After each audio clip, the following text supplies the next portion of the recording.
101.1fm Port Harcourt. I am Kala Dakorubatabo. Let's begin with the headlines. President Mahmoud Buhari extends his condolence to Queen Elizabeth II over death of her husband Prince Philip.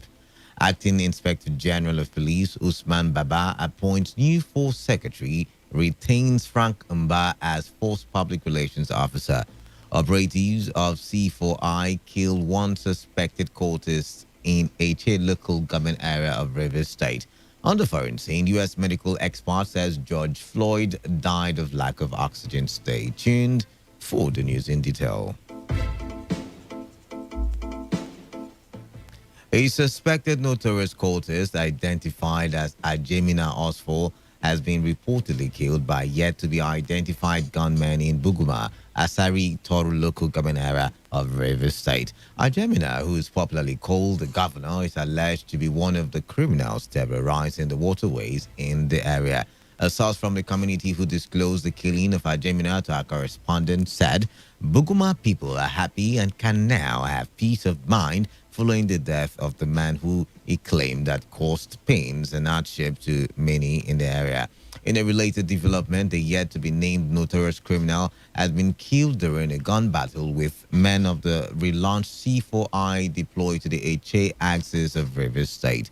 Deputy Commissioner of Police in charge of administration in the Rivers State Police Command, Yomi Oladimeji, who disclosed this in an interview with our correspondent, said the criminal had engaged the police before he was shot while other members of his gang fled. The police chief appealed to members of the public to report suspicious persons with bullet wounds to the police. Men deployed to Eche local government along this Igbo-Eche axis. While they are there on duty, they observe some strange men who came, 3 of them. They are hovering around them, and when they discovered that the men were fully at alert, they suddenly opened fire on them. They responded, and the result is what we are seeing on ground. One of the 3 men was brought down, and found with him was this AK-47 rifle with some live ammunition.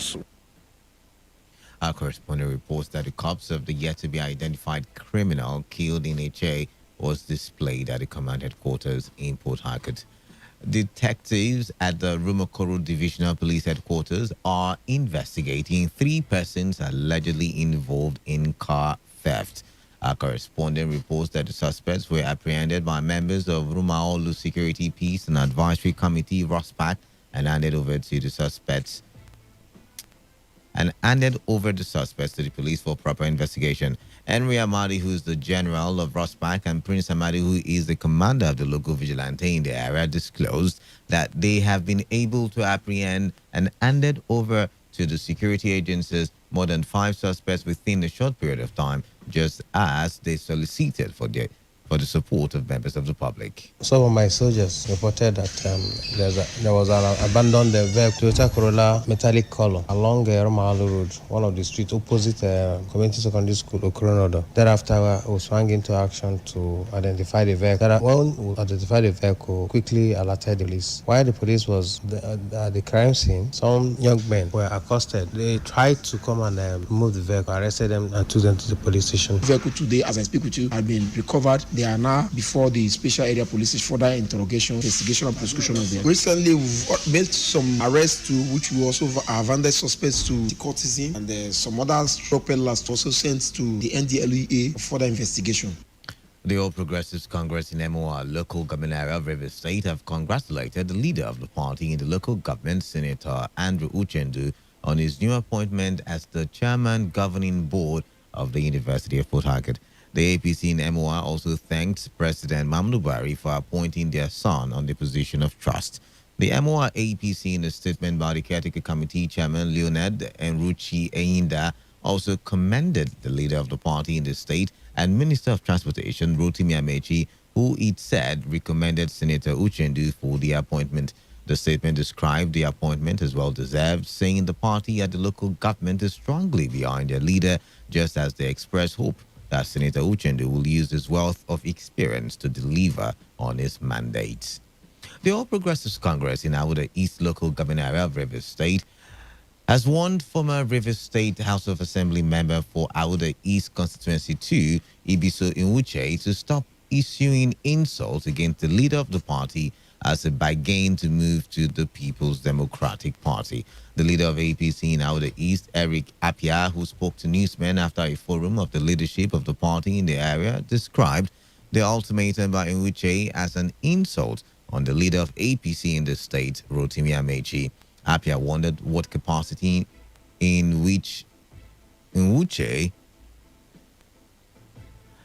Apia wondered what capacity is Nwuche in, who is yet to revalidate his membership of APC, is speaking. We deem it an insult which we will not be able to condone as a political party that Ibiso would give an ultimatum to our leader, CRA. First and foremost, for the past 3 years, Ibiso has not attended any of the leadership meeting or any meeting of APC in our other East and the states. To give an ultimatum portends danger. It also shows that there's a negative intent, and that intent is manifest. Ibiso has not revalidated his membership, so we even question whether he's a member of APC present. Ibiso wants to negotiate his way to PDP, and therefore is increasing his bargaining power. Ibiso, after 2015, worked briefly with Magdus and then migrated to Iguagoma. That is his last port of call. When Iguagoma negotiated his way to PDP after the Supreme Court judgment, what came out of it could not satisfy Ibiso. So what Ibiso is doing is to carve a niche for himself so that he will negotiate with him with his winning buyer. Mike has been desperate after the Supreme Court judgment, and Ibiso is a willing tool because he has no character. A man who moves from this place to this place to that place, he has no character. On their part, other leaders of the party in the local government, including the CTC chairman Mudani China, while condemning the comment by Ibiso Nwuche, said the window for him to repent and return to APC is still running, but will be short if he continues with such character. After due deliberation, we find it very, very necessary to refute the pronouncement by one Ibiso Nwuche, who the act of separatism, deceitfulness, has been pronounced to the level of giving an ultimatum to our supreme leader, Rotimi Amechi. We still have an open door for him to come to be a repentant person and come back so that we can incorporate him. But if he feels the house is not large enough for him, we maintain that broom to sweep him out. And we are prepared, and this is our stand. Ibiso Nwuche is not our member. For time frame, he has distanced himself from the party, for he has no right, because he's not the leader of the party in the AGA, neither in the world. Therefore, we want to tell him on behalf of the party to distance himself from the party. If he wants to be a member of the party, let him come back to the party and revalidate his membership. The APC in Auda passed a vote of confidence on the leader of the party in the state, Rotimi Amechi, the state chairman of the party, Isaac Ogbogbula, local government party leader, Eric Apia, and other leaders in the area. President Muhammadu Buhari has extended his condolences to Queen Elizabeth II over the death of her husband, Prince Philip, who passed on at the age of 99. President Buhari described the death of the Duke of Edinburgh as the end of an era. The president added that Prince Philip was one of the greatest and publicly recognizable international figures whose contributions to the Commonwealth will be remembered for generations to come. He also commiserated with the government of the United Kingdom and the members of the Commonwealth. The president's message was contained in a statement by the senior special advisor on media and publicity to the president, Garba Shehu. The acting Inspector General of Police, Usman Baba, has appointed an Assistant Inspector General of Police, Hafiz Inuwa, as the Force Secretary and member of the Force Management Team. Baba also reappointed a Commissioner of Police, Frank Mba, and acting CP Idowu Ounwa as the Force Public Relations Officer and Principal Staff Officer to the IGP, respectively. This was disclosed in a statement by Mba, who served as spokesman for the police twice before his latest reappointment. The new Force Secretary takes over from AIG Mustafa Dandwara, who has been redeployed to Zone 7, Police Headquarters in Abuja. The acting Inspector General of Police, Usman Baba, said there is critical security situation in the southeast and south-south geopolitical zones of the country. Baba disclosed this in Abuja at the opening of a meeting with police strategic commanders in the zones. The acting Inspector General, who said the meeting was aimed at discussing security issues affecting the two regions of the country in order to resolve them, urged commanders to go back to their zones to implement the outcome of the meeting. The IG said such challenges would require the force to rejig its operational strategies to ensure that the issues were nipped in the bud immediately. The Nigerian Army says gunmen have killed 10 soldiers and an officer in Benue State. The army, however, did not state who was behind the attack. Army spokesman Mohammed Yerima said in a statement, which gave no details of the time of the incident, that the Nigerian Army operating in Benue State came under attack while on routine operational task. The statement said the army is trying to track down the perpetrators. In the meantime, the Benue State government has urged community leaders to expose those who carried out an unprovoked attack on the Nigerian army troops, leading to the death of an officer and 10 other soldiers. Governor Autumn, while addressing the recent crisis between communities in Konshisha and Oju local government areas, called for restraint on all sides, including the military. Autumn noted that he has already directed leaders of the affected areas to ensure that the weapons the bandits took away from the military personnel deployed to bring peace between the warring communities are returned without delay. The traditional rulers, the stakeholders are working very hard, and they are sure that by today they will recover up to 7 of those rifles. And as at this afternoon, I was told that 3 were recovered. So for me, that is progress. And I have also spoken to the soldiers, and they also gave me assurance that no more destruction will go on. Even what happened yesterday was as a result of, in trying to apprehend some of the bandits, an attempt was made on them, and they had to defend themselves. That is what I was told. But I appealed to them to know that innocent people are there, and they agreed with me. So far, I've not heard about anything like invasion. You are listening to the World News at 7 on Today 95.1 FM, Voice of the People. After this break, more news, foreign and sports stories. Stay tuned. Every day, every hour, when the big stories break, depend on our 24-hour news team to bring you the latest. Today, 95.1 FM. 95.1 FM, Voice of the People. And we're back. Thank you for staying tuned, and you're still listening to the World News at 7 on Today 95.1 FM. Now to the rest of the bulletin. The Nigerian Correctional Service has released the names and faces of 36 of the over 1,800 inmates that escaped from the correctional center in Owerri, the Imo State capital. The names and faces were released on the service official Twitter handle. The service also said efforts are being put in place to release more names and faces of the fleeing inmates for the public to assist in their rearrest. About 80 Nigerians die of tuberculosis every hour, and about 47 Nigerians develop active TB also every hour. Out of the 47 persons that develop active TB, 37% are children. This was disclosed during a training held for health correspondents by the Rivers State Ministry of Health. Ifoma Oko, who delivered the training, said knowledge of transmission and prevention of the disease is still very low. Estimates from WHO Global TB as of 2020 suggest that TB kills 18 Nigerians every hour, and about 47 Nigerians develop active TB every hour. Out of the 47 Nigerians that develop active TB every hour, we have the 7 of them being children. And these are innocent children who might not even know what to do. They are at the mercy of their caregivers. And so we have about 150,000 Nigerians being estimated to have died from TB in 2019. And that we got from the report of the global TB report of last year. Knowledge of transmission, symptoms, and prevention is still very low. The leadership of Elele Alimini Supreme Council of Chiefs in Emoa local government area of Rivers State has announced the passage of one of their member, late Chief Anthony Uchegule. The chairman, Elele Alimini Supreme Council of Chiefs, Maharaj Augustine Ngbomo, in a statement signed on behalf of the chiefs, said the late Uchegule served the council in several capacities until his death.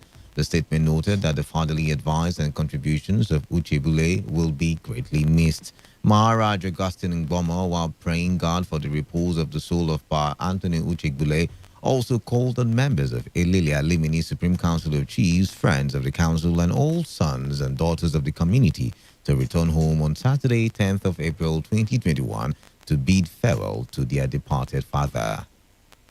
On the foreign scene, a medical expert has said George Floyd died because of how police restrained him. The medical expert said this at the trial of the ex-police officer Derek Chauvin, the officer accused of killing Floyd. Forensic pathologist Dr. Lindsay Thomas said the activities of the law enforcement officers resulted in Floyd's death from lack of oxygen. 45-year-old Chauvin was filmed kneeling on Floyd's neck for more than 9 minutes during his arrest last May 2020. The ex-officer is on trial for murder and has denied the charges against him. In sports, Paris Saint-Germain coach Mauricio Pochettino has insisted that Kylian Mbappe is not distracted by rumors of a possible move to Real Madrid.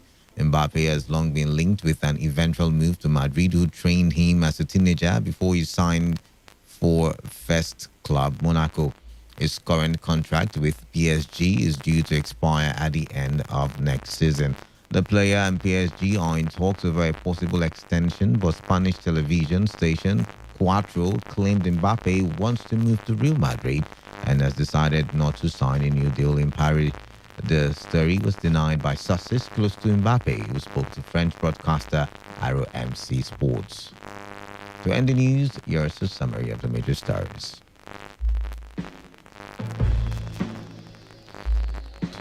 President Muhammadu Buhari has extended his condolences to Queen Elizabeth II over the death of her husband, Prince Philip. The acting Inspector General of Police, Usman Baba, has appointed a new Force Secretary and has retained Frank Umba as the Force Public Relations Officer. Operatives of the recently relaunched C4I have killed a suspected cultist in H.A. local government area of Rivers State. And on the foreign scene, we told you that a U.S. medical expert has said that George Floyd died of lack of oxygen from activities of law enforcement agencies. That was the news as edited by Funaya Bemendekwe. For comments and inquiries, please call 0818-389-2850 or send your emails to news@todayfmlive.com. You can also read our stories on www.todayfmlive.com. Do not forget, take responsibility. Wash your hands frequently with soap on the running water. Avoid touching your face and eye contact surfaces to prevent the spread of coronavirus. I am Kala Da Kurubatibo. Good morning to you. Lots of interesting programs lined up for your listening pleasure. Stay tuned to Today 95.1 FM.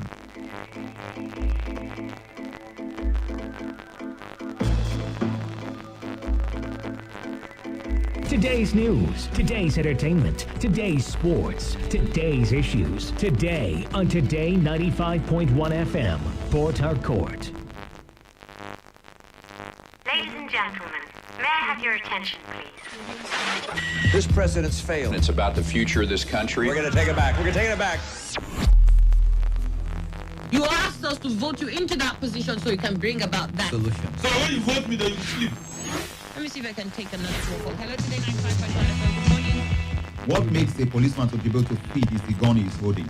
They use their gun to extort money from people. Good morning. What's your name and where are you calling from? No longer news that we are truly the voice of the people. Am I not a slave in Nigeria? I refuse if you are. You're a slave. Let's not get to that now. So the Nigerian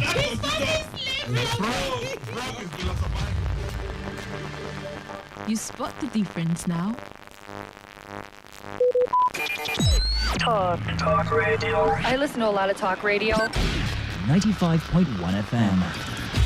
Today 95.1 FM. Good morning. My name is Ifeanyi. I'm calling you from. Hello? Yes, Today 95.1 FM. Good morning. My name is William. I'm calling from Port Harcourt. All right, William from Port Harcourt. Go ahead. Talk radio. You have a right to say no, right? All right. I'm calling from Yenegua. Okay, thank you so much from Yenegua. We are the station that needs no introduction. Of course you know, we give the best in news, sports. You like football, right? Entertainment, politics. In fact, call it talk. Yes, we know there's a lot you want to hear, and that is why we talk about everything. Talk radio. We're right before you. It's just a dial away. This is your number one premium talk radio. Today, 95.1 FM. Voice of the people.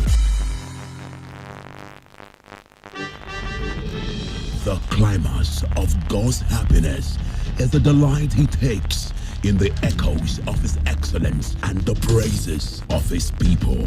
The mystery of praise is yet to be unraveled. It's the 2021 edition of Praise Wine, a large gathering of people of diverse culture, denomination, tribe, and race, intoxicated in an atmosphere of extreme worship and praise. On stage, Inuade, Priye Odede, Shoma Jesus, Tokwe Alabi, Joe Praise, Sensational Bamidele, and H2H. Praise Wine takes place at the Obiwale International Conference Center by Air Force Base, Port Harcourt, Nigeria, on Sunday, 11th of April, 2021. Kickoff time, 4 p.m. Entrance is free. Enquiries call 0803-673-3377. All COVID-19 protocols will be duly observed. Praise Wine 2021. Make praise a lifestyle. Please listen to this announcement.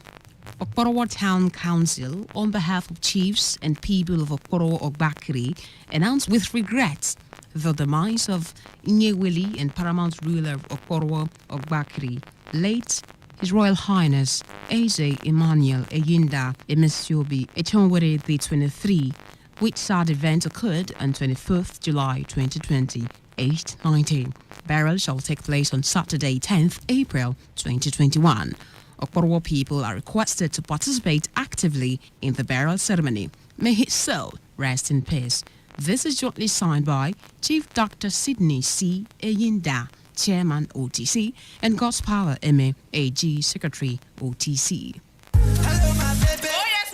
Is a new dawn as Nigeria is set to have the first manufacturer store. Waiting there for Ipoland, don't land for Nigeria. Waiting the sweet people be sent for Port Harcourt here. You say waiting. Bond headquarters. We're there for 3 share location opposite Ebonyi Junction, Rumola, Port Harcourt. 3 share location opposite Ebonyi Junction, Rumola, Port Harcourt. Where they go sell to people, where they buy one, like say they buy plenty. That means phone don't cheap well oh. Abio, tell me something. Yes, so no more distributors price, no more dealers price. Buy out for the price where it's supposed to be. Remember, sir, this phone headquarters day one for each country. Anything where concern phone matter, now waiting with the do. You go fit buy any phone for credit. Swap your old phone to new phone. Do phone insurance. Remember, anything where concern phone matter, now waiting phone headquarters carry enter Port Harcourt. Any phone where you buy, you go get customized gift. Our phone number na 090-4484-1366. 090-4484-1366.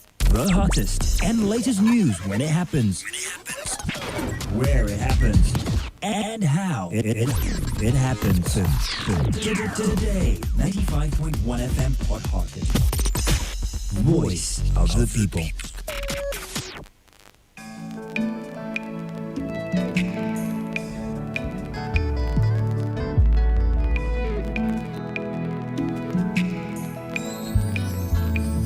Wow, God bless you all. God bless you. How are you all? I bring greetings from Belter Evidence Assembly, home of evidence located at back of SAS office, Rumboko, Port Harcourt. I am Bishop Dr. Uche Juliet Elue Ajorison, aka Jesus Baby One. Bishop Dr. Uche Juliet Elue Ajorison, aka Jesus Baby One. Coming from the founder, the General Overseer of Belter Evidence Assembly. I want to tell you something that this year is our year of divine speed and next level, according to the word of God in Genesis 24 verse 12. In Genesis 24 verse 12, I want to tell you something, that your condition is not your conclusion. Your condition is never your conclusion. The Bible says, and it came to pass, nothing has ever come to stay. Everything will always come to pass. No matter the problem you are going going through, it will always come to pass. I want to use this medium to invite you, especially you that is listening to me, that is watching wherever you are. I want to use this medium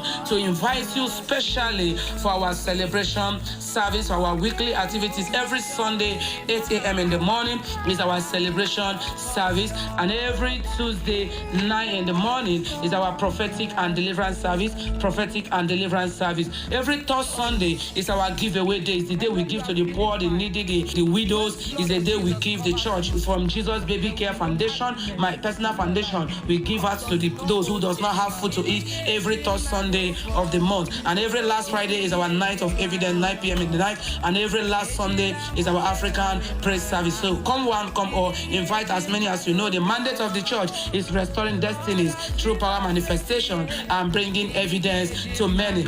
The address of the church where you can come and get your blessing is number 1 Jesus Baby Road near Obiakpo International Market behind SAS office, Rukboko, Port Harcourt. It's a place where God has given a lot of persons numerous testimony. That is why I'm inviting you specially to come. Call on this number again for direction, for prayers, for counseling, or anything at all you want to get from the God of Evidence. 0706775542, 0706775542, 07017931232. Call on those numbers for direction.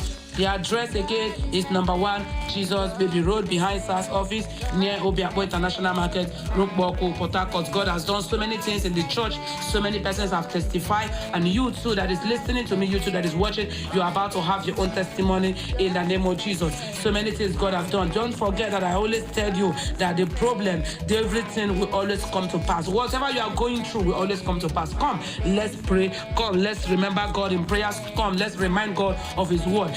Every Sunday, 8 a.m. in the morning, our celebration service. Every Tuesday, 9 in the morning, our prophetic and deliverance service. Every third Sunday of the month, our giveaway service. Giving is living. The day we give to the poor according to the word of God in Psalm 92, in Psalm 41, verse 1 to 3. Say give. So for those of you who have the mindset of giving, from Jesus Baby Care Foundation, I do it personally. I have been giving. I have been doing that. I have 3 NGOs where I help the women, the men, and the youth. I have the men, women, and the youth. But this one is Jesus Baby Foundation. That one is International Men's Forum, Women in Business, UC Entertainment. But this particular one of every third Sunday is Jesus Baby Care Foundation. We give to those that doesn't have food. We give to the widows, give to the orphanage. Make sure that we remember people, and also use that same day to teach people one special skill that somebody can go home with. So invite as many as you know. Every third Sunday of the month, is the giveaway day. And every last Sunday is our African praise service, the day we praise God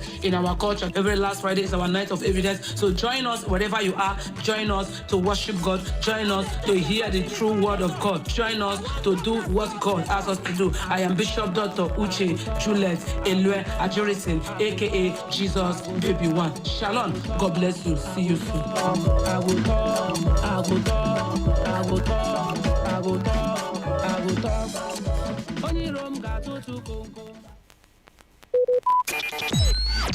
Talk radio. I listen to a lot of talk radio. 95.1 FM. Radio has never been this good. Today, 95.1 FM, Port Harcourt. Port Harcourt, are you ready? Today, 95.1 FM, the voice of the people.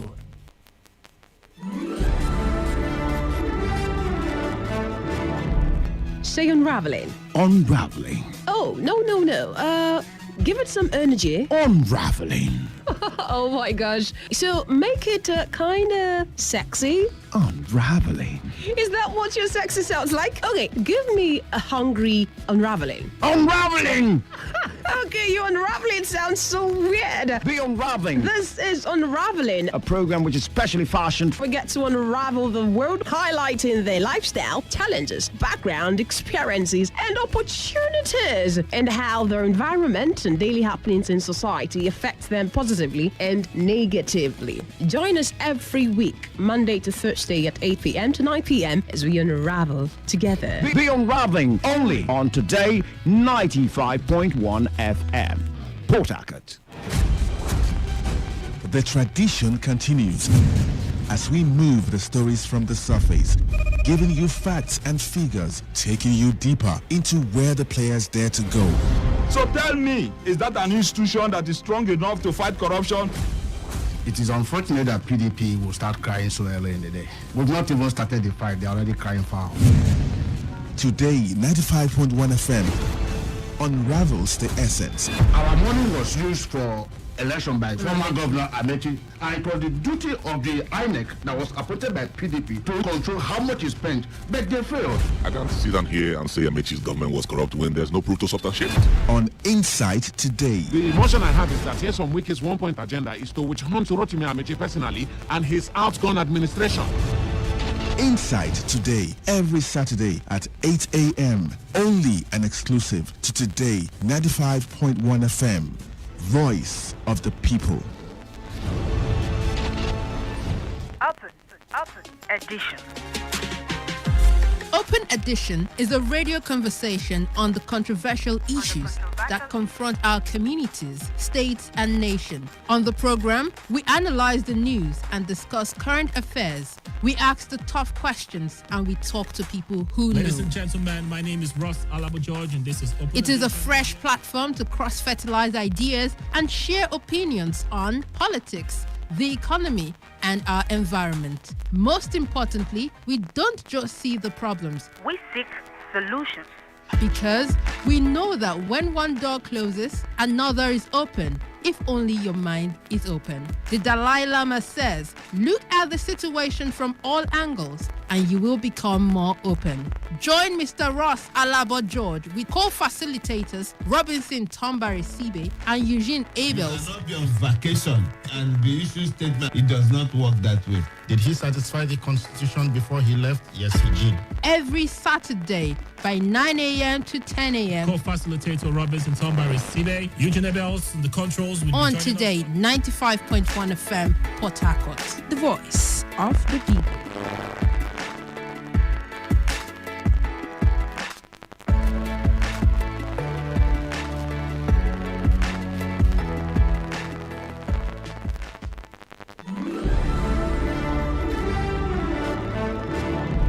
Say unraveling. Unraveling. Oh, no. Give it some energy. Unraveling. Oh my gosh. So make it kind of sexy. Unraveling. Is that what your sexy sounds like? Okay, give me a hungry unraveling. Unraveling!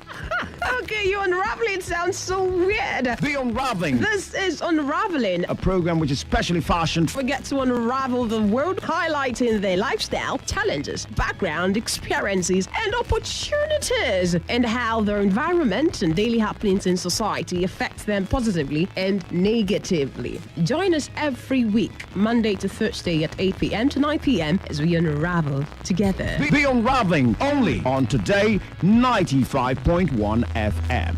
Port Harcourt. The congregation was in flight.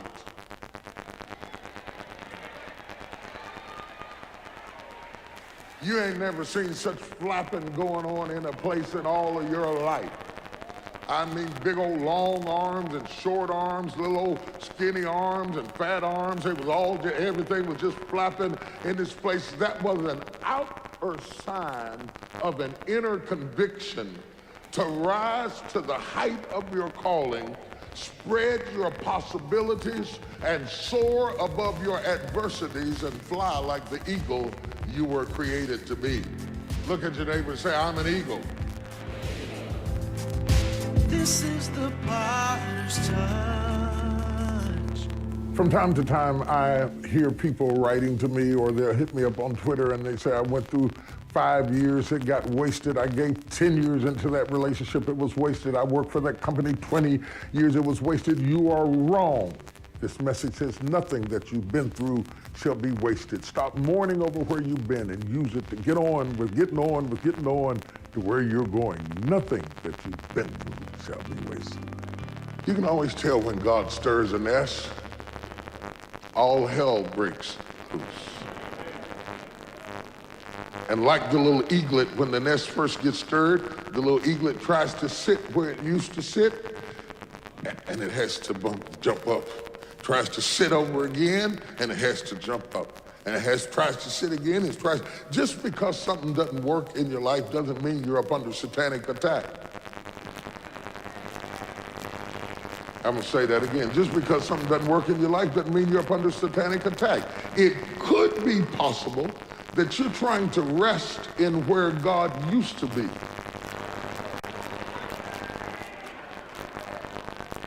Seeing yourself through the lens of who you were will stop you from seeing yourself through the lens of who God called you to be. And sometimes God has to stir the nest because the purpose of that person, place, or thing in your life has been completed. And there's nothing more frustrating than trying to raise up something that God is trying to kill. Nothing more frustrating than trying to be somebody that God is trying to crucify. You have to have the liquidity of thought, and the nimbleness of mind to transition from how you once saw yourself into where God is calling you. If you saw yourself as a sedentary eaglet sitting in a nest, enjoying the comfort of your nest, it's hard to see yourself soaring. After all, soaring is more work, requires more muscles, requires more effort. You expend more energy. It's easier to lay back in your nest and say, feed me. Feed me, love me, acknowledge me, open doors for me, make a way for me, me.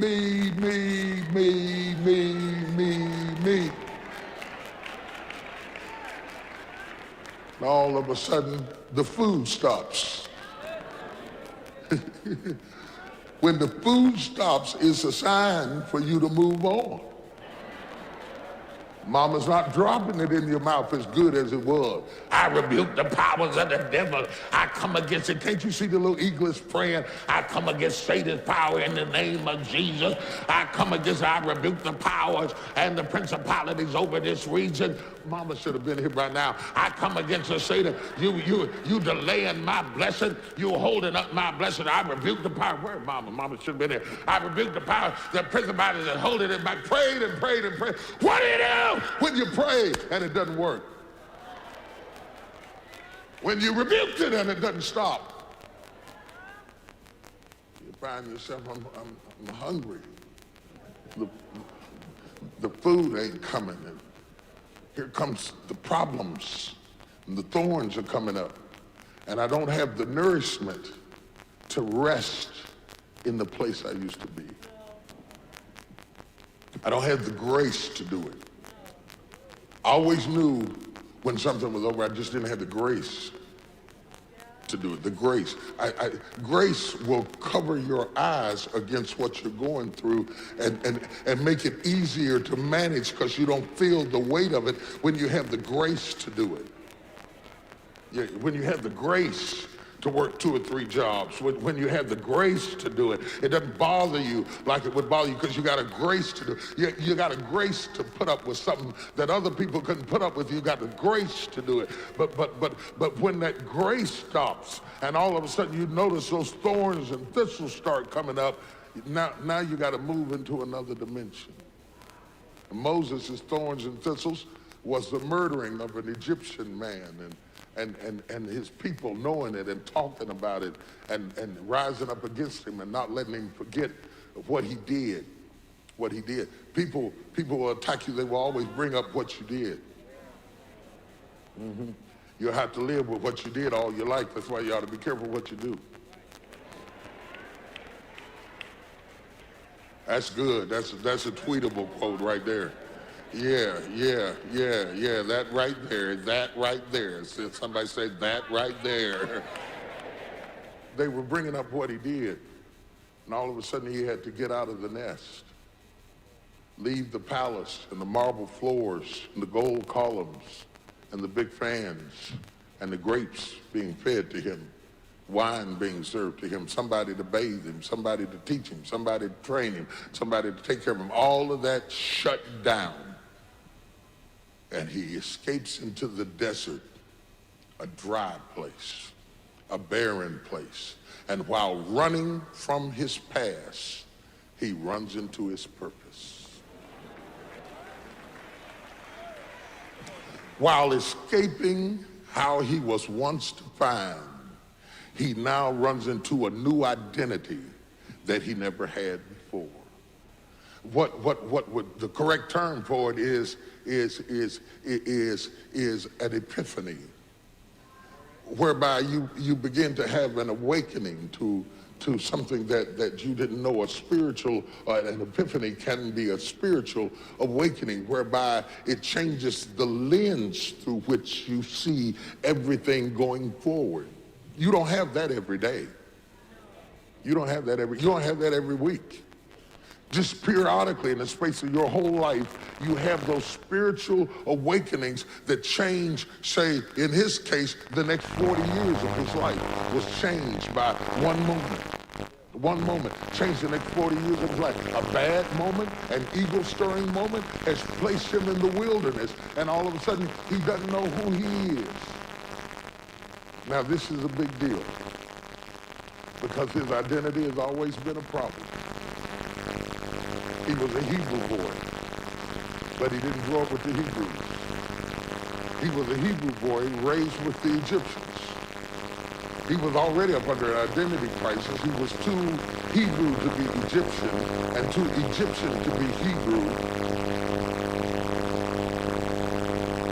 I want to talk to people whose background is complicated.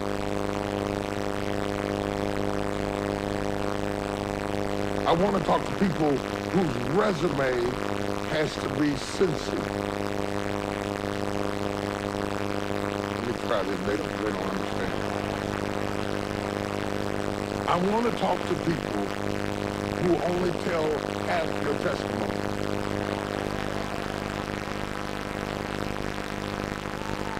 There are certain parts of your testimony that are available for human consumption.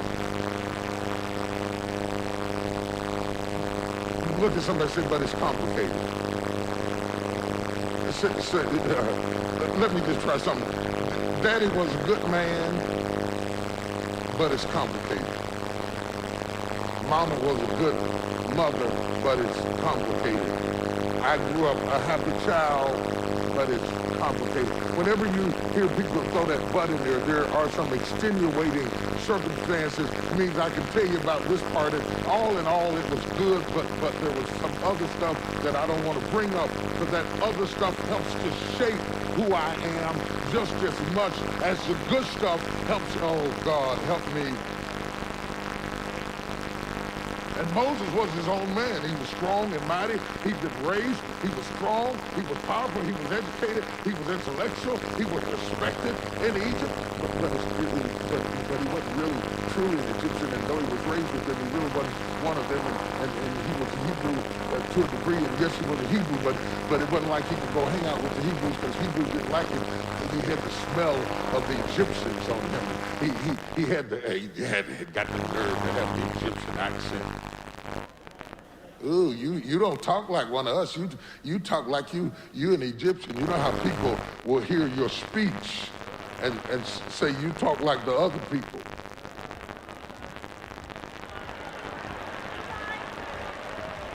Still to come on the Potter's Touch.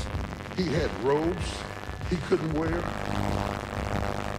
jewelry he didn't need, training in science that is totally unusable in this environment because all information is not transferable from one world into the next.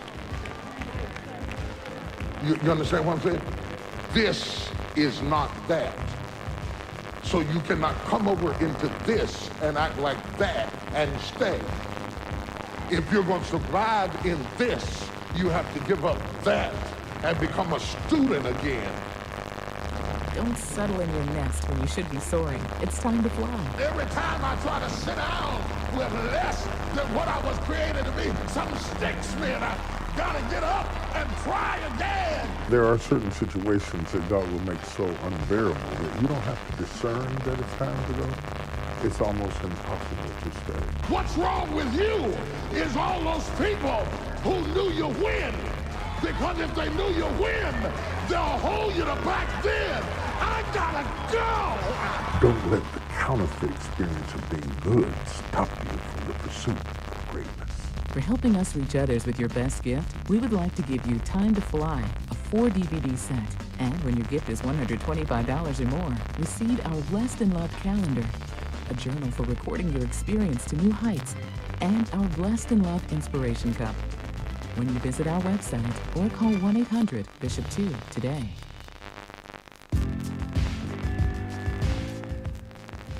I love to hear married couples talk about how long they've been married.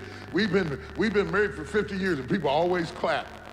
You know, they always clap, you know. They clap, you know, and they say they've been happily married for 50 years. They're lying.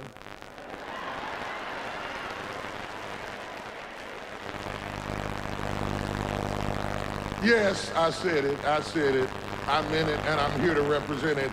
You ain't been happily nothing for 50 years. Not for 50 years.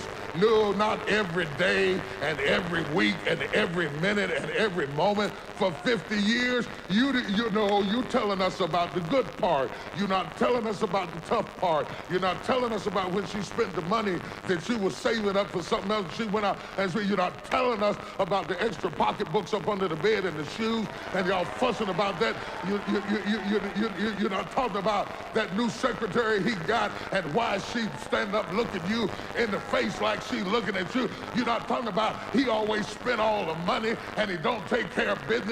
And you ain't talking about that you married a mama's boy and you're sick of him over your mama's house all the time, but y'all stuck it out and you made it over and you saw, I know you married people can't say nothing because you can't blow your cover, but there's some divorced people in here that have got my back. Hey, you know what I'm talking about.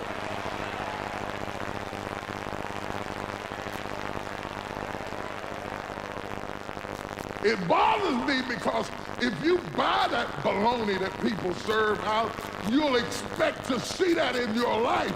And if it doesn't work like that for you, you'll give up on it because you're expecting it to be like what you saw on TV. But in real life, you got to go through some ups and downs and some crooks and some crannies, and sometimes you stay together, but it's complicated. And you own the house, but it's complicated.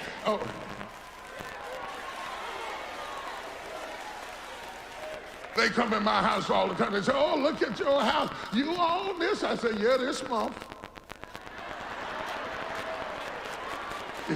I own it this month.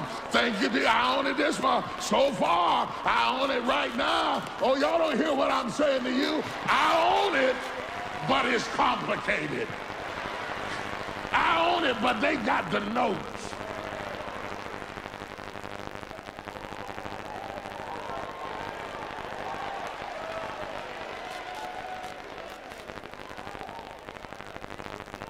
And now, as messed up and complicated as his life is, now that's been messed up. Bad has gotten worse. That's why you gotta watch out about complaining about bad. Because it was kind of complicated in the palace. It might have been bad because on the inside he had some deficiencies and insecurities and areas where he didn't really feel like he totally belonged, but he was eating good and he was sleeping good and they was cleaning up the room and washing his clothes and pressing his little undies and stuff. It was real good. It was good considering, you know, what all he'd been through. He had a little bad stuff to kind of fight, but he was doing pretty good, and then bad got worse. And now the eagle has stirred the nest, and he has to climb out of the nest and start running through the wilderness. Running through running through a wilderness he had never been in before. He didn't know nothing about survival techniques for the wilderness. He was raised in the palace. And there he is out there in the wilderness trying to figure out, now which plant can you eat? How do you get water in the desert? He didn't know which cactus you could suck the water out of. And he had to figure it all out because he was in a new place.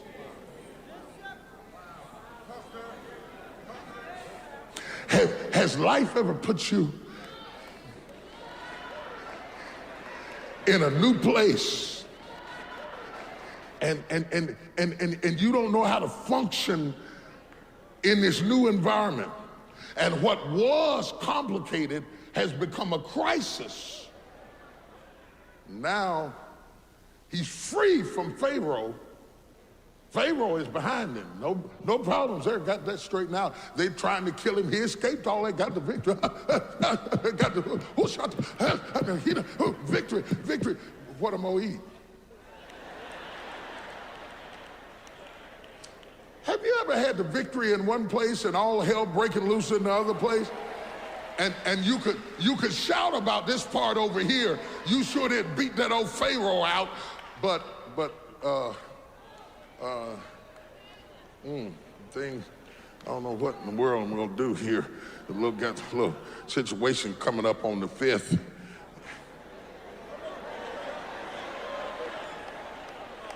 And he was in the desert. And God left him in the desert for 40 years. He wandered around out there and ran into some Midianites and Jethro. And Jethro kind of took him up under the wing and said, don't eat that, that'll kill you. Eat that right there. Is that right there? When you get hungry out there in the woods, you eat that. You dig that up and suck the roots and get some moisture out of it. You'll be able to survive in that environment. See, I didn't learn that in all my schooling. They didn't teach me anything about what root to suck water out of, how to guard myself against the heat of the sun, how to survive in a dry place. I didn't know nothing about that. And he got her hanging around Jethro. Jethro said, I got some work for you to do. Work? What is work? Do you not know, I've been raised in Pharaoh's house. We had people working for us. And all of a sudden he's introduced to work.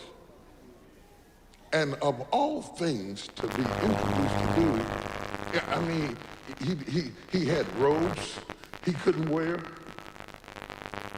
jewelry he didn't need, training in science that is totally unusable in this environment because all information is not transferable from one world into the next. You understand what I'm saying? This is not that. So you cannot come over into this and act like that and stay. If you're going to survive in this, you have to give up that and become a student again.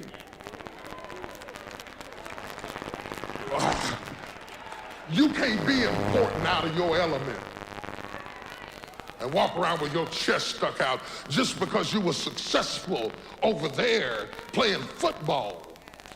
Don't make you a star over here having church. Just because you're successful in church doesn't make you successful in NASA. Anytime you step into a new arena, you gotta humble yourself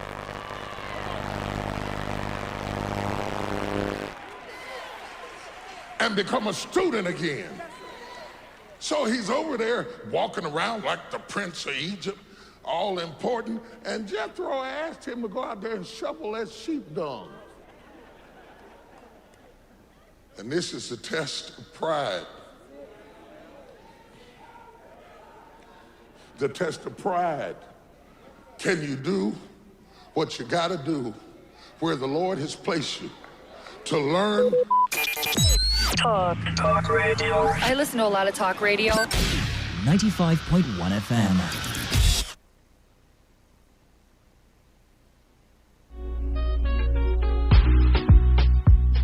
Good day, listeners. I'm being joined in the studio with someone who is going to educate you on some principal keys in making money and giving you financial rest. Good day. My name is Paul. Good day, Mr. Paul. Mr. Paul Ezekiel, yes. Mr. Paul Ezekiel, you're welcome. Thank you very much. So tell us why you're here today. All right. I'm here on behalf of the Seven Figure Income Club. Okay. And it's a club that we teach and educate interested individuals on how they can earn seven figures. Seven figures. So when you talk of seven figures, does it mean the amount they make after they learn from you always runs into seven figures? All right. We teach people how they can earn seven-figure income. Of course, in Naira, because that's our local currency here. All right. And they can earn it yearly, monthly, weekly, or daily. So we have 7 systems that can do that for them. So we bring them in, we teach them, we mentor them, we guide them to be like that and to earn that kind of income. How long has this been existing in Nigeria? Just like a year. All right. And we have over 40 people who are there already. And I can guess these 40 people are already millionaires. They're in Nigeria right here. Wow. Wow. This is so interesting. So tell us more about the Seven Figure Income Club for people who want to know more about it. There is always a reason for something. The need for more money. We all experience what happens in the country today, where the money you have cannot do most things you really want to do, and then where the salary gets finished after 7 days that you earn your salary, and where we see that today even the retirees are not smiling, where you see that the income is far less than the expenses. So you spend more than you make money. So when a man is spending more than he's making, he can't save. Talk more of planning for retirement or for the future. Yes. And you know what's happening right now about the Naira dollar issues, where whatever you buy today, you need more money to buy it tomorrow. So you see someone's salary getting finished in the market in one day, or someone's salary cannot buy. So there is need for you to earn in 7 figures. That's in millions. Of course, when that is done, you'll be able to pay your bills, buy properties, plan for retirement, and have peace of mind. Speaking of peace of mind, when this idea gets to the mind of any person, or when this idea gets to the mind of any person, they would want to know more about it. So what's the special information you have for Nigerians about the Seven Figure Income Club? All right. The concept is still new. Like I said, we're less than 1 year. And we've done a lot. We've really gotten some level of results, practical results, verifiable results. So the information is still flying around because there is great need for people to really come out from where they are and move into a higher level of income. So the information is for them to really get to know more about it, because a lot of people don't know about it yet. And I tell people that information is the new currency. Information is the new currency. One information can change a man's life. Yes. And when you maximize information, you end your year better than you started it. And at least in 1 year time, you'll be glad that you grabbed the information and maximized the information. Okay. Now, tell me, for someone who is listening to you and doubting what you're saying right now, why do you believe that they need to be affiliates to the Seven Figure Income Club? All right. It's better than a business. It's better than a job. It's better than a salaried job. There are no jobs, massive unemployment, massive retirees. A lot of retirees don't have things to show for it. So they need it. You need it. You really need it. At a time like this, you need it. Okay? You need to make plenty of money in good currency, in large quantity. So it's true. You can't say you don't need money. Everybody needs it. It's very, very vital. So you need it. You can't say you don't need it because at least I'm the national rep of a Seven Figure Income Club. And I've seen people move from nothing. I've seen people who lost their jobs. I've seen people who were working somewhere, salary earners. I've seen people who retired and they grabbed it. I've seen people who didn't even go to school. I've seen undergraduates grab Seven Figure Income Club, use our 7 system, and in a year they are happy that they did. So you need it. Okay. Speaking of needing it, I need it right now, and I guess so many other people need to be part of this thing. So what's the process for people who are ready and are interested to follow what you're doing right now? All right. There are like 3 processes to follow. The first process is for you to contact us. Okay. Then the second process is for you to fill an eligibility form. Let's get to meet you. Let's get to know you, because we're trying to work with you. It's a one-on-one mentorship class. We're going to mentor you. We're going to train you. We're going to teach you. So we need to know you. We need to know your dream. Whether you really have the mindset to become a 7 Figure Income Club earner. Because you cannot bring someone that has a small dream into a big project. It might not fly, it might not run. So we fill the form, then we bring you into a 90 minutes orientation class. Then from there we fly. A 90 minutes orientation class. After the eligibility form. Yeah. Speaking of the eligibility form and how to access the eligibility form, are there any numbers that you can call out or give to listeners for people who are interested in having this eligibility form? Yeah, just send a text message. No need for call to save time. Just send a text message. Maybe yes, or yes, I'm interested, or yes, eligibility form to 0813 0002 2122. Again, 0813 002 2122. That's the number you can reach us with. All right, so dear listeners, if you're listening right now and you're interested to be part of the 7-figure income club, send your details or send your details or yes to 0813 0002 2122. Again, 0813 002 2122. Thank you so much for coming. Thank you very much. Have yourself a great day. This is Today 95.1 FM, Port Harcourt, voice of the people. This is Today 95.1 FM, Port Harcourt, voice of the people. The tradition continues as we move the stories from the surface, giving you facts and figures, taking you deeper into where the players dare to go. So tell me, is that an institution that is strong enough to fight corruption? It is unfortunate that PDP will start crying so early in the day. We've not even started the fight, they're already crying foul. Today, 95.1 FM unravels the essence. Our money was used for election by former Governor Amechi, and it was the duty of the INEC that was appointed by PDP to control how much is spent, but they failed. I can't sit down here and say Amechi's government was corrupt when there's no proof to substantiate it. On Insight Today. The emotion I have is that here some Wiki's one-point agenda is to witch hunt Rotimi Amechi personally and his outgone administration. Insight Today, every Saturday at 8 a.m. Only an exclusive to Today 95.1 FM. Voice of the people.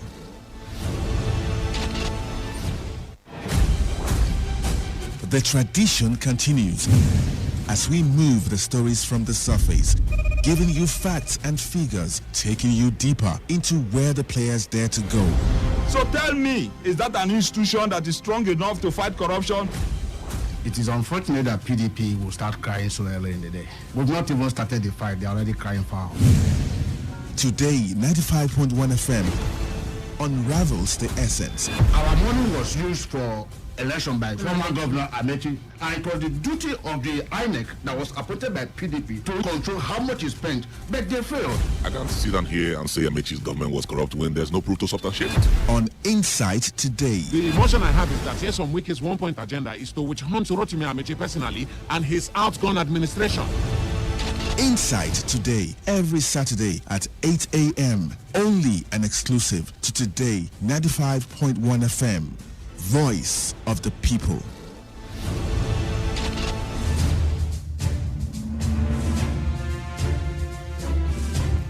All right, beautiful Saturday morning to you listening to Today 95.1 FM, the voice of the people, your premium talk radio station. 3 minutes gone into the hour of 8. I am Canada, and I like to think of myself as the man of the people. And Inside Today, returns after, would I say, a month of being absent, so to say.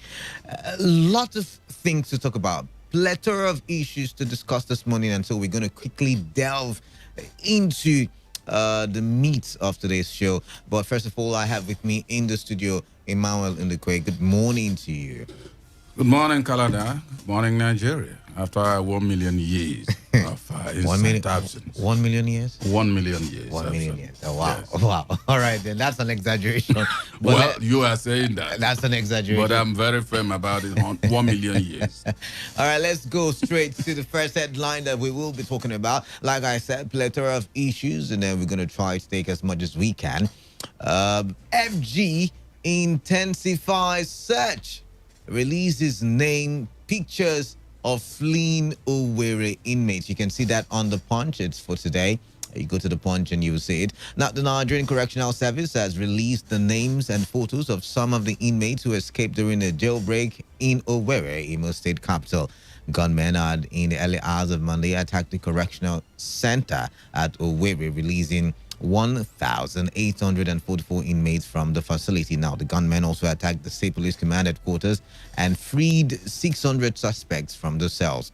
As of Wednesday, the NCOS said on its website that it had a total of 84 inmates back in custody. It said the figure included those who did not flee in the first place, those recaptured, those who voluntarily returned, and those returned by their relations, traditional rulers, and religious leaders. Interesting.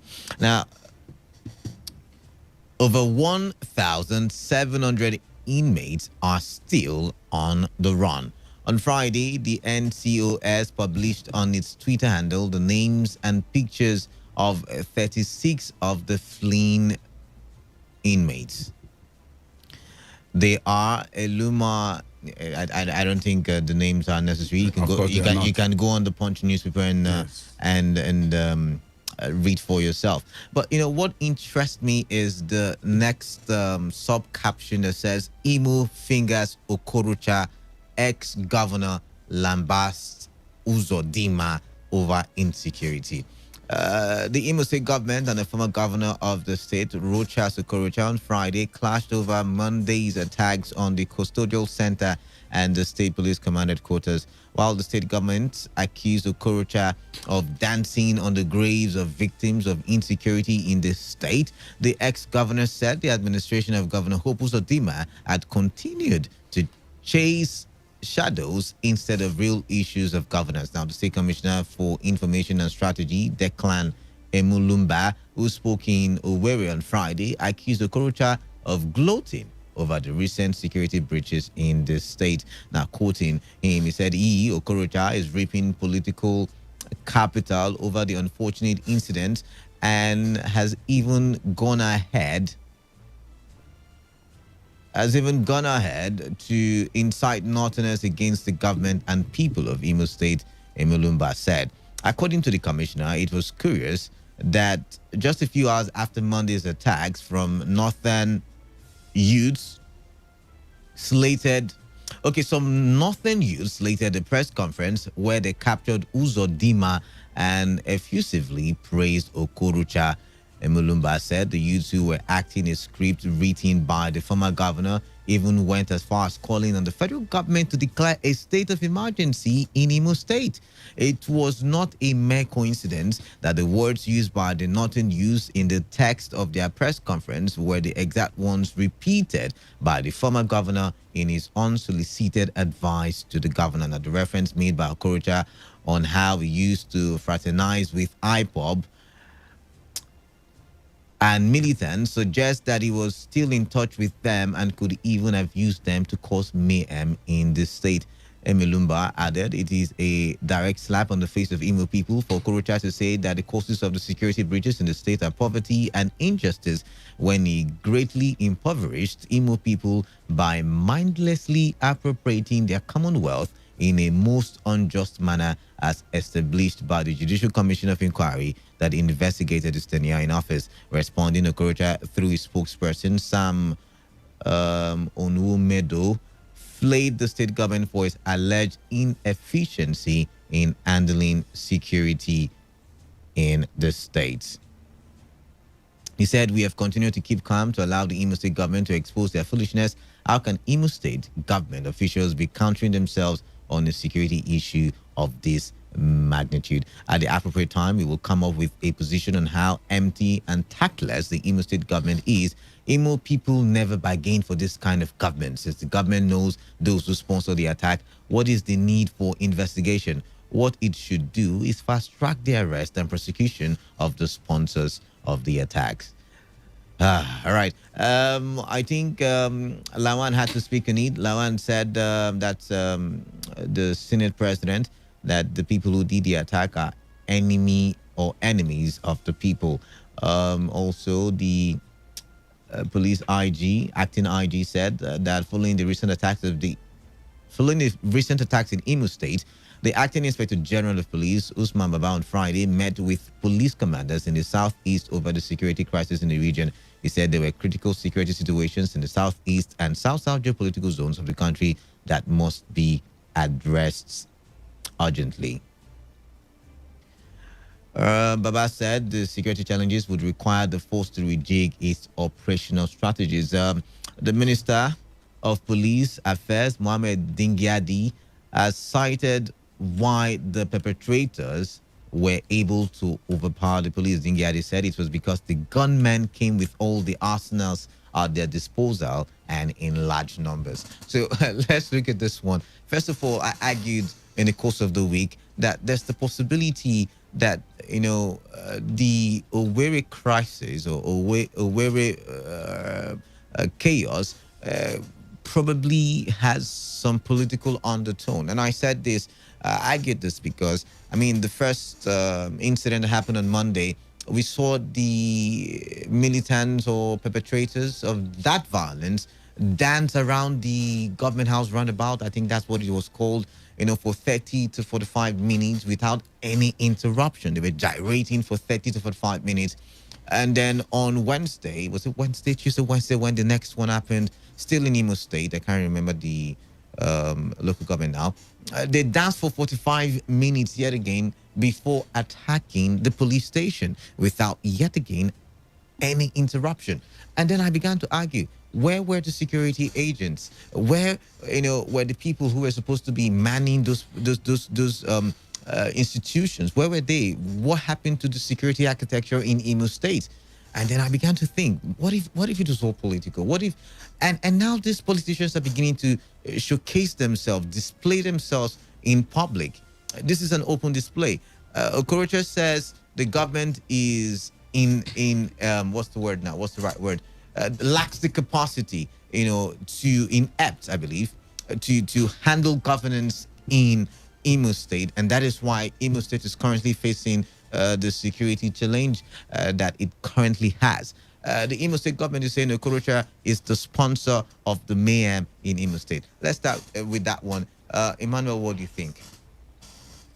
Well, it's a ding-dong affair. That's just how I look at it, right? Because Okorocha and those of them certainly have not indeed shown that they love themselves or that they are in peace. As a result, whatever happens, I tell you, even as it stands now, perhaps if Okorocha drops dead, Ozodinma may not plant any reefs on his grave, or that's vice versa. Yeah. But then, I think they have to be very careful of themselves not to plunge Imo State into a catastrophe that will never have an end. I think politics should be taken away from whatever happened that brought the chaos in Imo State. If Ozodinma is coming out very boldly or vociferously through his aide, of course, I know that his aide will not just be writing without his authority. All right. So if he is coming out to accuse Okorocha, he should also remember that he's a human. That they have maybe infractions here and there that has led them to be maybe antagonizing each other does not amount to Okorocha having mind to launch such a massive scale of attack in Imo State. All right. A state that he also belongs to. I don't think Ozodinma also will have such a mind to do so. Looking at the way Nigerian politicians play politics, yes. to make the other person look bad, to make the other person look insignificant. They will go the extra length. You see, no, Kalada, listen to what I'm saying very well. It may be true that a politician of Imo State origin, which of course includes Okrocha, includes Uzodema, yes, is the architect behind this. But I'm saying none is very sure. Okay. So it brings me back to when Adamu said his IPOB. I said it most vociferously that let Adamu tell us, give us evidence. Right. He's not just mounting it. Because it sounds like giving a dog a bad name and then hanging it. This same Okrocha is behind it from Uzodema. Is the way I'm looking at it, except it comes out with concrete evidence. Right. That Okrocha said is injustice and poverty does not amount to saying he is the one behind it. Now, there are certain comments Uzodema himself may have made that will indeed ruffle the feathers on the camp of Okrocha, or perhaps any other politician in Imo State. That doesn't mean that Uzodema is behind the carnage in Imo State. I think they should leave the police operatives and, of course, the DSS and all that to do their job of investigating and unraveling the cause of that carnage. Now that you've put it this way, we go back to the question we've asked so many times. Do these leaders really care for the people? I mean, what should be paramount for an ex-governor and a current governor is seeing how they can work together to protect the lives and properties of their citizens, so to say, because with 1,700 inmates locking in the dark, so to say, it means that the people in Imo State are not secured. I mean, these people probably have committed one crime or another. So that means the people in Imo State are not secured currently. Should they not be working together? But we see them trading words and insulting each other and accusing each other. Do they really care about the people? Do these leaders, Nigerian leaders, care about the people? That's a question I would like an answer to. And I'll answer you simply, no. That no is in capital letters for Emmanuel Ndukwe. All right. They don't care at all. However, it's not to the extent of orchestrating a move that will kill their people.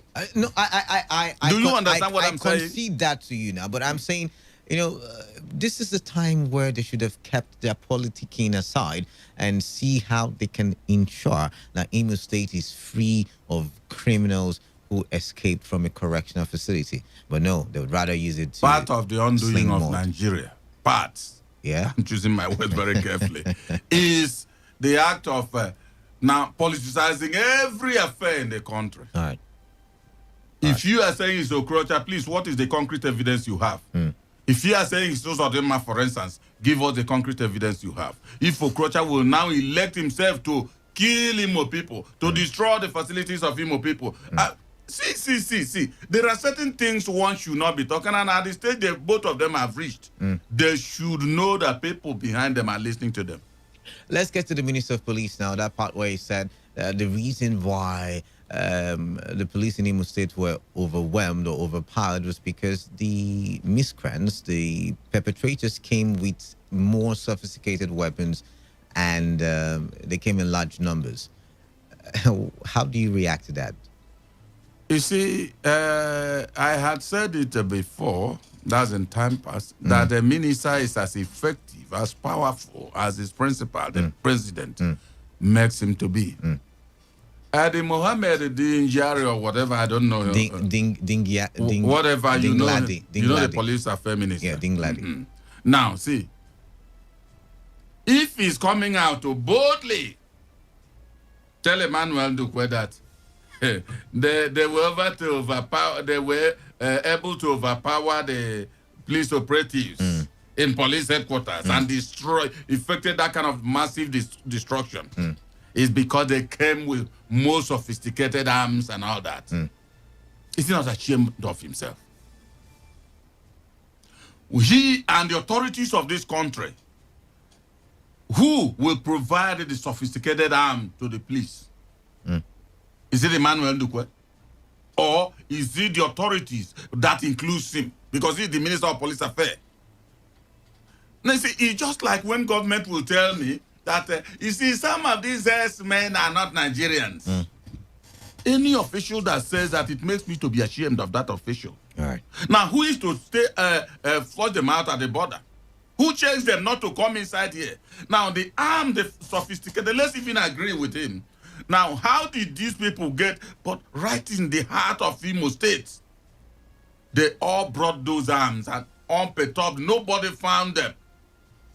And that is why I'm not happy with any accusation of a political leader being behind this. Then I'm asking, do you know the criminality behind that kind of accusation? Now, if you are saying it's Okorocha or Uzodinma or whoever, or a politician, now, are you now telling me that he imported or organized and oiled the wheels that brought in all these arms? All right. Do you at all know what we are saying? Can you defend such accusation? There is a new information here, not like new, but I think I didn't read it when I was reading the report because of how long the report was on the Punch newspaper. But Dingyadi confirmed that the DSS alerted the police before the attacks. He said the police fought well, but the gunmen overpowered the police because they came prepared. See, yesterday I commented on this issue, that of the DSS alert, and I heard Anne has told me yesterday that the Imo State government have denied that. But the DSS, you know, and even Dingyadi, who's the Minister of Police, said that there was the alert from the DSS. Is their word against the Imo State government if Imo State government have denied? And I'm sure that if there were such alert, Uzodinma will be the best person to say yes, such came. But the alert went to the police. Do you understand what but I'm saying the alert went to the police and not the governor. So there's no way it will only go to the police without going to the political leader of the state. You have a point. No, you have a point. No way. As a matter of fact, as soon as the police hierarchy is alerted in Imo State, they will also tell the governor. As a matter of fact, they will tell the governor first and then tell the police, you know, for collaboration to make sure that this kind of attack is staved off. But this one, according to what I heard yesterday, Imo State government denied that such alert came to them. Right. And then who is indeed that person that got it? So don't you think, I mean, it goes back to the very first question we asked on the show this morning, that maybe the government is playing politics with, you know, the event that happened during the week? I mean, it goes back to that very question, because if there is the back and the forth now between the intelligence agency, then think about it. If a man is a pursuing rat when his house is on fire, use your tongue and count your teeth. The kind of man he is. All right, let's count our teeth now here in River State, where Governor Wike is reported to have banned the meeting of an Igbo group in River State. I'm going to read it from the Punch newspaper now. River State Governor Wike has placed a ban on a proposed meeting by a group, United Igbo Community, in the Oyibo local government area of the state. This came amidst concerns that the meeting could spark a fresh unrest in the area. The meeting by a group comprising Igbo residents was scheduled to be held on Saturday, that's today. In a statement signed by the Commissioner for Information and Communications, Paulinus Interim, Wike directed security agencies to ensure that the planned meeting does not hold in a bid to prevent a breakdown of law and order in the area. The governor had in October 2020 declared a 24-hour curfew in Oyibo after a police station was attacked by hoodlums. The governor, who said Rivers won't allow troublemakers to take law into their own hands, also declared a 50 million naira bounty on a leader of the pro-Biafra group, Indigenous People of Biafra, in the state, Warren Stanley in Bere. Emmanuel, now, see, we know the Constitution says there is freedom of association. You know, you're free to gather, irrespective of what tribe you belong to, irrespective of what religion you belong to. You know, there's the freedom of association. And we understand why IPOB cannot gather, because IPOB has been prescribed. But the Igbos have not been prescribed. So even if they're coming under an umbrella body, United Igbo Community, they haven't failed any law. they haven't broken any law. And I also understand that according to the Constitution, the governor is the chief security officer of the state, even though sometimes they tell you it's ceremonial. And, he can make certain declarations so as to secure the lives and properties of people in the state. Maybe he's acting proactively, but then again, is he infringing on the rights of the Igbos in Oyibo local government area is one question that we would like to ask on the show. So I'm going to throw it to you. What do you make of the governor's move to ban the meeting, giving an order to security agencies, which, by the way, he has argued in the past that he has no control over, to stop the meeting from holding in Oyibo local government area? You see, Nigerian politics is that of what I could say chicanery. That's trickish politics. And that is why governors will tell you they are not the chief security officers of the state. Right. In other words, when events favor them, they will indeed be the chief security officer of the state. But if it's against them, maybe because the underlying purpose of what or policy or pronouncement they've made is against ordinary norm, they will not be, because they will be annoyed and then tell you they've been deprived of that particular authority. Let me tell you one thing. I know very well that the governor is being proactive. All right. To avoid a repeat of what happened when Oyibo police station and all the rest of them, at least as they alleged it was IPOB. Because Emmanuel Ndukwede doesn't know up to today. Okay. You see, he doesn't want, and I don't think any governor, I also don't think if I were the governor, I will allow this kind of disturbances to be occurring in my own domain. No. But there are better ways to handle issues. All right. Now the question will be, is the Igbo group proscribed? No, it's not. Thank you. And I don't think anybody will at any point in time make an attempt to proscribe Igbo nation in this Nigeria. Right. No, I don't think so. All right. But groups within Igbo nation could be proscribed if they are going against the tenets that is holding the nation together. So now the question is, does he have the right to prescribe them then? Now, I'm coming. Okay. From my explanation, you will understand very clearly. Okay. You see, I think that's part of this shrinking civic space we are talking about. Okay. When a governor, for instance, not only himself, will come out in his state in a bid to be proactive because they are accused oftentimes of being reactive. So they want to be, in fact, hang a danger label on themselves that will real proactivity. Yes, you see me, you know I'm proactive. They will now proscribed wrongly. Mark my word, wrongly, because what I think is, what is the work of the police? All right. Even if you like, the mobile wing of the police. Drive them to that meeting. They stay there, and the meeting holds. But when the people tell you, no, we don't want the police, they had something coming, and so and there's something they're hiding. But did they really say they don't want the police? No. You're saying I'm maybe, probability. If, for instance, you said, my brothers, because all of us are brothers in this country, I said, because of what happened some time ago, we don't want you people to have this meeting, but then we don't have such right to ban you people. So what we are going to do, police will guide you people in this meeting to stave off a repeat. And if those people said, no, we don't want, then you may not be certain in that knowledge, but then at least there's a great suspicion that something sinister was being planned. And so you can say, okay, since you don't want it that way, you leave. The same thing when you said there would be no protest. Yeah, I was gonna say that. When there is you said there will be no protest. Draft the police to follow these protesters all around.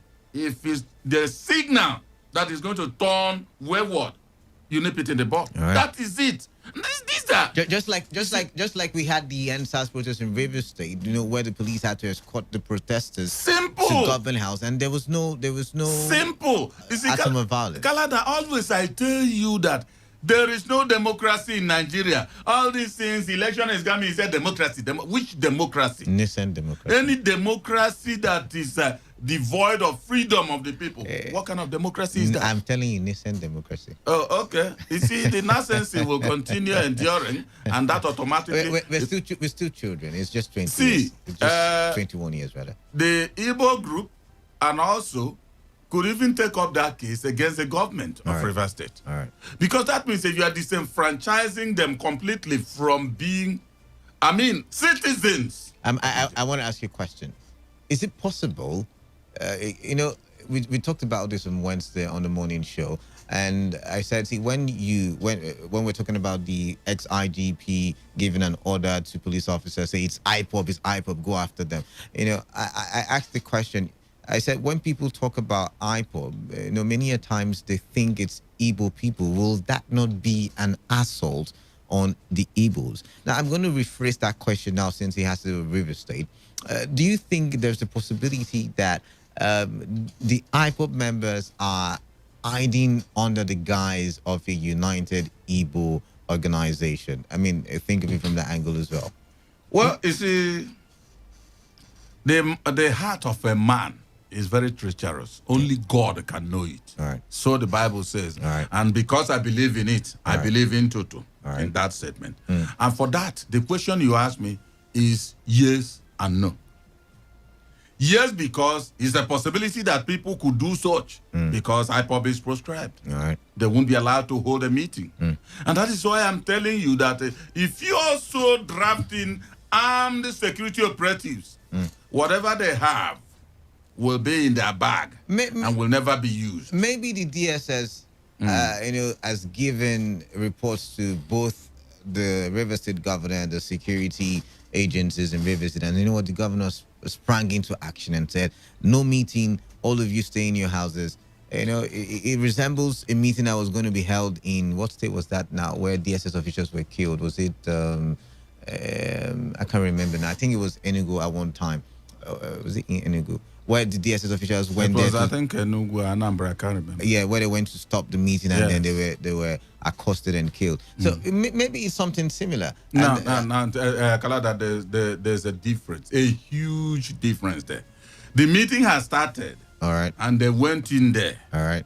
But this one I'm telling you, because you are being proactive, I encourage a proactivity, and I think the governor should be given an accolade for being proactive. But the governor should have also reached these leaders of this union and said, you see, my brothers, this you are meeting, you heard what happened here, but you can only be allowed to hold this kind of meeting if you allow the police operatives to be there in your meeting. I'm not saying be outside. Okay, but in my opinion, I think based on suspicion, maybe the governor can prescribe, a meeting. Maybe he can, or maybe he can go through the House of Assembly to prescribe a meeting, because yet again, it is for the safety and the securing of lives and property of people living in Oyibo local government area. See, a notorious group, for instance, that means this group has been known to be notorious. Yes, they can be prescribed with instruments of authority of government. Right. But I am saying, I think you say an Igbo group. Yeah. Does it sound like IPOB? That's what I'm just saying. For me, when you brought in the angle of intelligence report of the DSS and all that, I am asking, does it mean there had never been experiences in this country where DSS are true, because that's their job purely, when the unaided gathered intelligence and they moved in, made every effort to nip that in the bud? Has it not happened? That is why there's need to be proactive. But when you know, and the only thing you said is that in fact I prescribed that, stop it, I don't know where we are going to. Because, for instance, if another group comes out one time to hold a meeting in River State, you say, no, you won't have this meeting at all. People, it will start turning into something. Are we being denied of our rights in our country? Because I'm not sure. For instance, now, I'm an Igbo man.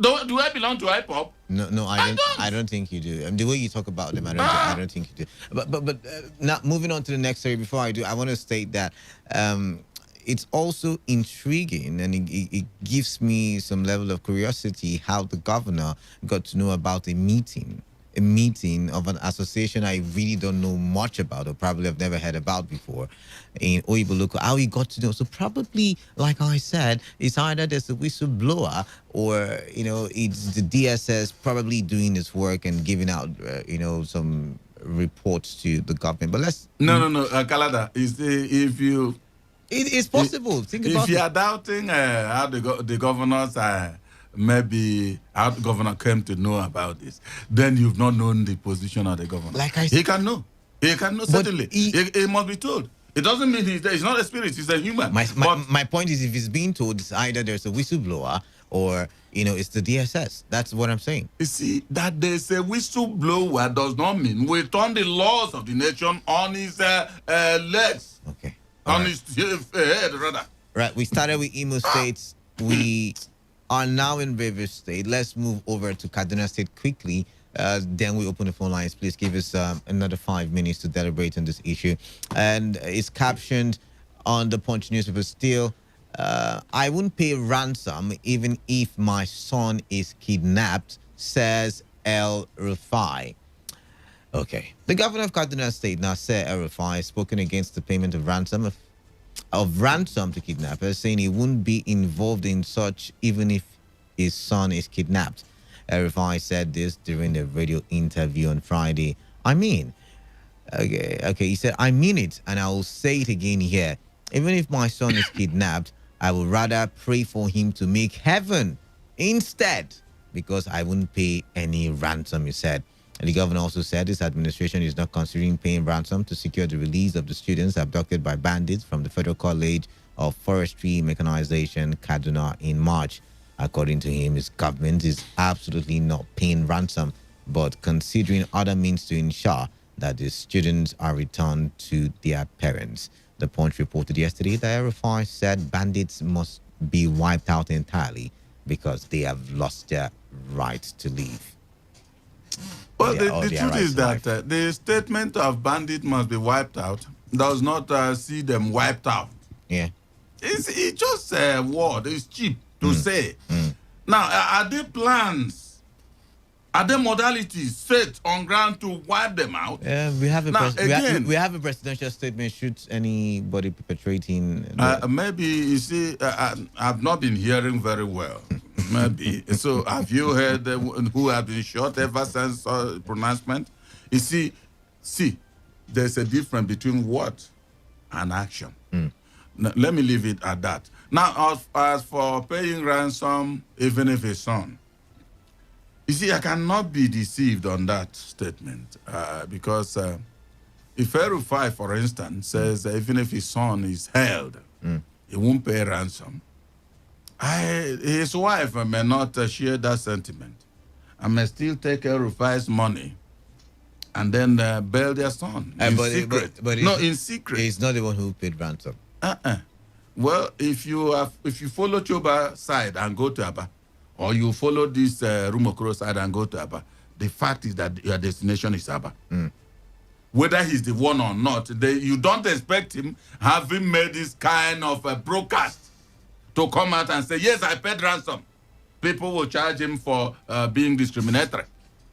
The fact is that he has chosen that policy. Right. He has supported it. He's not paying, and he is only telling her because a while ago, this week, I was saying, what if his sons or his daughters were there?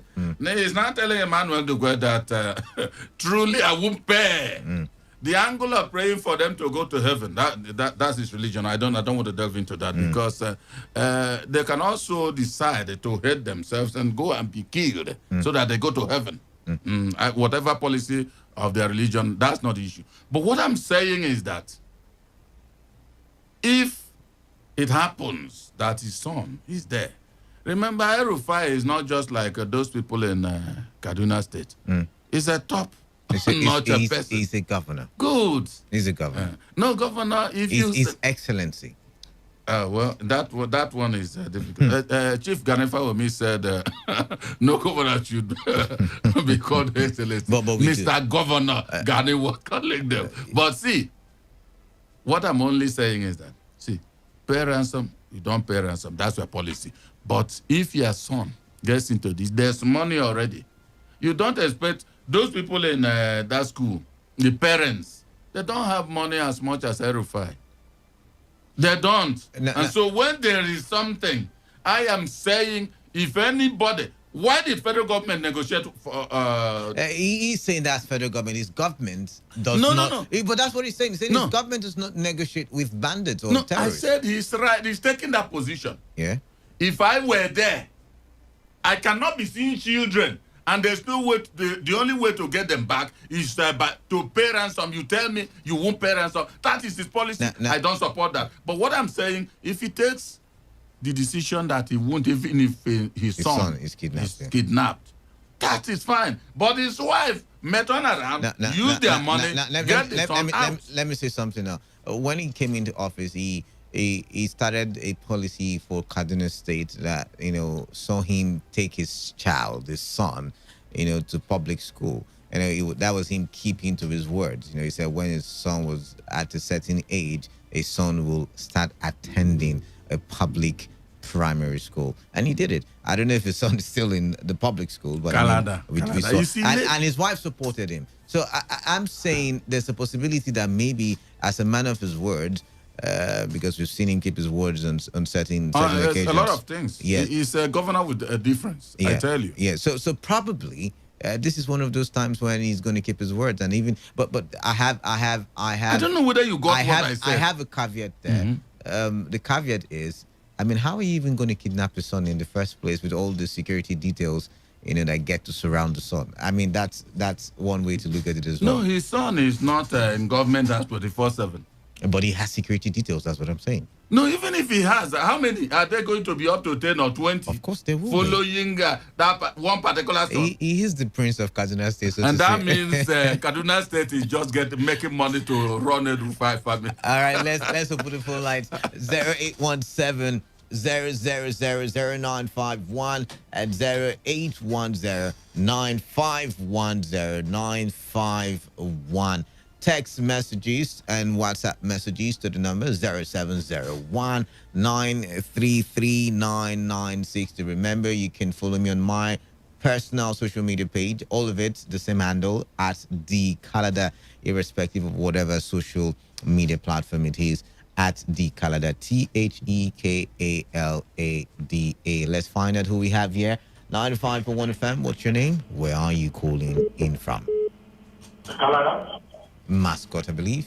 Good morning. Thank you so much, Mascot. Okay, good morning. Good morning, my brother. The combination of Ogema and the Kalada on Saturday morning is very sweet. I want to commend the two of you. Thank you very much. Honestly, Kalada and Ogema. Government is playing politics with the Igbo nation. For him, what is the rationale? Is that Igbo, so Igbos can no longer live in any part of it, in any corner of this country, just because of 2025. However, there was something that happened. One old woman in my village asked me a question in December when I traveled home. Although we said he's hearing that our governor there is killing Igbo people, that's just what has been shown to him. This is the type of information that has gone down to the villages of the Igbo nation. And then the governor of Rivers State continued to do this thing to show that maybe in 2023, the Igbos does not matter for him to become the vice president of this country, because it will not happen. All right. So for me, the governor of Rivers State has overreached his bounds by banning a legitimate group that cannot be prescribed by government or by court of law or by any gazette. Not to me. It is very wrong, reprehensible, should be condemned. It is an act of annihilation of a group of people, and it should be condemned randomly by all right. All right. Thank you very much. All right, thank you very much, Mascot. There. Let's try to take another call here. 95.1 FM. What's your name? Where are you calling in from? Good morning. My name is Mr. Osita. I'm calling from Abba, Abia State. Osita from Abba. Welcome. Yes. Thank you very much. I want to comment on what you are discussing, and it's very, very obvious that Mike is going out of the school of law.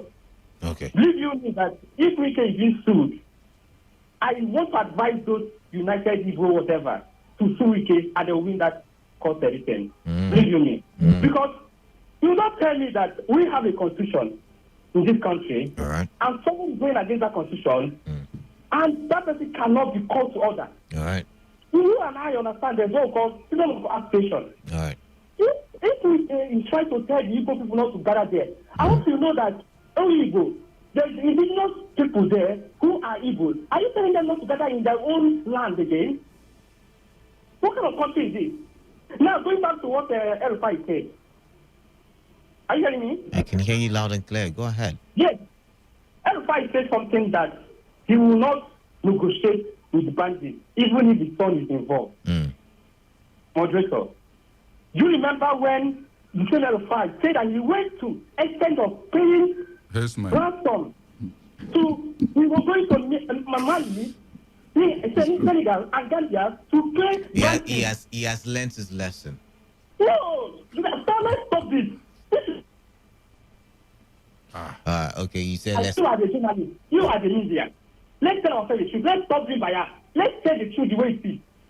This man said he has paid people not to come to kidnap people. And people is coming back again. We're not saying it's not the truth. I'm just saying he has learned his lesson. And now. Oh, he has not. You supposed to go and question him. Ask him why did he make that move by the first time. Let's not do ourselves. All right then. I get you. I'm getting you loud and clear. All right, thank you very much. All the way from Abba. That guy really is angry this morning. 95.1 FM, what's your name? Where are you calling in from? Yeah, good morning, Kalada and Obiema. Good morning. Good morning, my brother. Chris, welcome. Yeah, Honorable Chris. Yeah, we keep banning people not to gather and do their meeting. You see, there is one thing these IPOB people will bring to the Nigerian government. It expose everything that those people have been saying that they are marginalizing them. This is one of the things. I told you last time that some people will call, they say IPOB is Igbo. You now see it now as we can believe that IPOB is Igbo people. You see what is happening now. It is now clear that anybody that is telling you that is not an IPOB, that is an Igbo man, we is getting you to know that IPOB is Igbo, Igbo is IPOB. That's why there's nothing to go there. See what is happening. You see what happened at Obibo. Told you last time, it's only IPOB that now what happened now is the IPOB that they bound not to go to their meeting. That's to show you that previous people and we can know that IPOB is Igbo, and even what happened at we can know. And it's not good though. It's not because of politics. They will pour him on ground. So now, I know you are prone to look at it from that angle of the governor does not like Igbos. You are prone to look at it. I mean, you've argued this on several occasions. Yeah. What if there is the possibility of this group being a potential danger to the state based on security reports given to the governor? Have you looked at it from that angle as well? Last time I checked, it's not in the hand of Wike to judge, to know who is the bad person. Even him, when he was task force, when he was doing, you know what it is? Not being be Bajimaka Butamoto, not being good. All right, thank you. Woman, all right, no. We're getting out of context now. We're getting out of context. Learn to use the appropriate words, and moreover, whether you like it or not, he is the governor of Rivers State, and he is currently occupying an exalted position. So you give him that respect, give honor to whom honor is due. I believe we all believe in that segment. All right, 95.1 FM. What's your name? Canada, good morning. Yeah, good morning to you. Yes, Dave, calling from Port Harcourt. All right, Dave, welcome. Yeah, Governor El-Rufai telling us that even if his son is kidnapped, he will not pay ransom. Let me ask, what happened before he paid those headsmen, those bandits that he paid with government money in Kaduna State? Should I answer? That one, no family member of his was kidnapped at that time. Should I answer? Well, I don't know if you are his new spokesman, but I'm telling you. You asked the question and I'm attempting. I'm just asking. Okay, give me an answer if you know. Now, you know, that period, he did not know better. You know, he gave them money and probably they came back and attacked his community or something. And so he said, never again. Never again. Now he knows better. Yes. The Canada. No, I seriously doubt if it is politics. Okay. Coming to the public to look like a very nice person. God forbid, if his housemaid is kidnapped, El-Rufai will pay ransom. Take it like that. Then on Governor Wike banning a meeting of Igbo group in Port Harcourt. In Oyibo. In Oyibo. If you ask me, I will advise Governor Wike to tread cautiously. Things are not done in some ways all the time. He took an action that many people of Igbo extraction saw as was targeted at them. Now he should have used this meeting to mend fences, to actually tell people of Igbo extraction in Oyibo that no, what people said that time was not what I meant actually. All right. By providing security, if he wasn't so sure, that intelligence he acted upon is very, very well. He had an intelligence and he acted upon it. But wrongly, the step he took now is like putting pepper in the eye. He should have used this as an opportunity to say, look, I am still your brother. You are still my brother as well. But because of the situation on ground, please, let's give you security. In that manner, everything will go well and he will come out clean. As those of us who think that he hates Igbo people because they are Igbos, hiding under the iPhone. Wait, you think he hates Igbo people? Let me get you straight. No. I said those of us that say those of us, you're personalizing it. You're part of the group. That's what I'm asking. They think he hates. That means they are not sure. Okay. His behavior will not confirm it to them also. Okay, English. Okay. That's English, Canada. So let's look at it that way, that Wike, as the governor of River State, should have used this opportunity to mend fences and bring down the heat in the politics. And the continuous straining of relationship with Igbos is not the best at this very point in time. Thank you very much. Thank you very much for calling in there, and your thoughts are appreciated. Let's take this other call, 95.1 FM. What's your name? Where are you calling in from? Good morning, brother. Yeah, good morning to you. They're calling from Port Harcourt. Good day, welcome. My dear brother, let me start from El-Rufai. You know, the problem of Nigeria is that Nigeria are quickly and they thought that they are over smart to solve some issues that warrant to sit down and discuss. One man will get up and try to be alone. El-Rufai himself just decided to dash those guys money. Not that he really wants to stop the problem.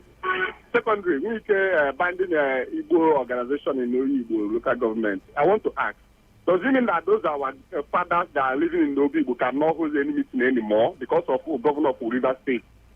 If, for example, Wike wants to ban anything concerning IPOP, he should go direct to IPOP, not mentioning an Igbo man. Wike name is not an Hausa man name, it's an Igbo man name. He says. So, I think we've had that argument before. He says it's not Igbo, it's Ikwere. Let's not start, please, this morning. No. I'm not telling him that Wike can never be Igbo man because he doesn't behave like us. I'm telling that his name. I don't tell you that he's an Igbo man. Okay. He does not even have an. His name is Ikwere. That is what he will argue with you. If it is Ikwere, can Mohammed be an Ikwere man? Any man that bears Mohammed should be a Notana. Any person that bears Musa. Every man that bears, everybody that bears Mohammed is not Hausa. Some of Except them the person are is an Fulani. Islamic. Some of exactly. Now you're getting the point. Yes, except okay, he's let's not argue those kind of things. My dear brother, look, funding an Igbo organization at the Igbo local government, he looked me like a childish because he's not there to solve any problem. If, for example, now any group want to strike River State, finding of Igbo organization cannot stop them. I'm telling the truth. He should know that to tackle a security situation like this in the state or federation is something that he will call the people that for example, IPOP, they are not hiding mostly. Most of them can be identified, which everybody knows. They are not a terrorist that can hide at any time. If you want to solve an issue concerning IPOP in Liberal State, you should tell them what they want, because what those guys are expecting is just freedom of living wicked by himself. All right. All right, thank you very much. Thank you very much there. Let's take this other call. 95.1 FM. What's your name? Where are you calling in from? Oh, all that for me. Wonderful. What's your name? Good morning. Yes, because you've been away for a long time, so you can't even record the voice anymore. My name is Left, Right, Center. Oh, sorry. Yeah, I remember now. Welcome. Kalada, you've not chopped knuckle for a very long while. Kalada, chop knuckle. Chop knuckle right back there, please. Very important. All right. Good morning, Miogaima. Good morning, my brother. Talking about Rufai. You know, it's easy for somebody to come and say, it's very easy for somebody to come and say, I will not pay ransom. But you want to, the question now is, what have they been doing to fight the security issue in the state? Because you can't just come out and say, I will not pay ransom. Meanwhile, you are not also doing anything to stop the insecurity issues that have been happening in that same state. When was the last time we heard that bandits were arrested in that state? When was the last time we heard that the army confronted bandits in Kaduna State and killed 5? When was the last time we heard that they ransacked their camp and all that? When was the last time we heard all that? The only thing we hear is bandits kill 5, bandits kill 6, bandits burn a village, bandits do this and bandits do that. We have been hearing the success of the bandits and not the success of the security people in that state. So when you come out to say you will not pay ransom, what are you trying to tell us? Is it that the bandits should continue doing what they are doing without being confronted? So, a German have one parable say, when they waiting happen to another person, you will not happen to you don't know how it is. He's saying if they kidnap his son, they will not pay. Who tell him? Is any of his child going to any public school there? Yeah. His son is his first son. No, he's no longer going. I don't think so. Even if, then the security will be as exactly that of government house. All right. I don't think his son will be going to one public school that nobody is secure like any other person's child out there. All right. So if you don't want to pay bandits, then if you don't want to pay ransom, then let him go as an issue up his game so that the bandits will leave the state, so that the poor people who don't have the money, who don't have the security to secure themselves, can allow their children to go to school too. And secondly, about what's happening in River State. Quickly, Left, Right, Center, quickly. The truth is that this is not the first time Wike is banning groups from gathering. We know at the time, in fact, in River State now you can't even protest. I've been alive. Every protest always have, what do they call it, intelligence reports. But well, I don't want to say much about that. The truth is, everybody should be welcome in a state. We shouldn't make some persons feel as if they are not welcomed. Because if they are gathering, you can easily give them security. I think they have army stations in that Obigo. So you can even say, okay, gather with a lot of security measures. Nobody will come and cause any havoc there. I think you should think about it again. Thank you. All right, thank you very much, Honorable BB there. Let's take another call. Line 2, 95.1 FM. What's your name? Where are you calling in from? Good morning, Canada. Good morning, Gamer. Morning. Good morning. Okay. What's your name? Thank you. I'm Simon. I'm calling for room of 9. You're Simon? Yes, I'm calling for room of 9. All right, welcome. Let me start from the Rufai. You know, it's not by just saying it. It is when the thing happens. But I will not disagree with it, because that is a decision. We can live and die with the decision. Or coming out to tell us publicly, well, everything left for him. It's only when the thing happens, just as somebody happened. Where will they even see his son? any of his children to kidnap. Am I sure that any of his son is even in Nigeria? But that is by the way. Come for River State. What is happening now? The only thing that I will say is this. I could have, prefer the governor. If the governor would say, because of security regime, because of security, at all Igbo for now, there is no gathering. Just generalize it. And you don't want to see any gathering for now to be temporary.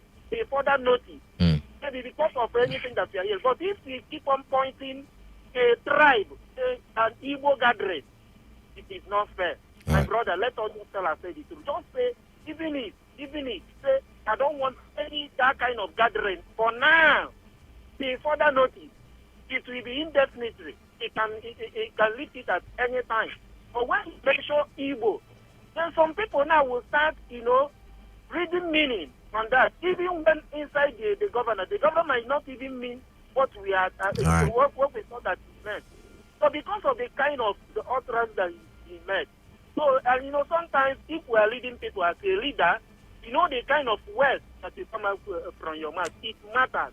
All right, Simon. So that is what I want to say. Simon, thank you very much. You're going to be our last caller for today.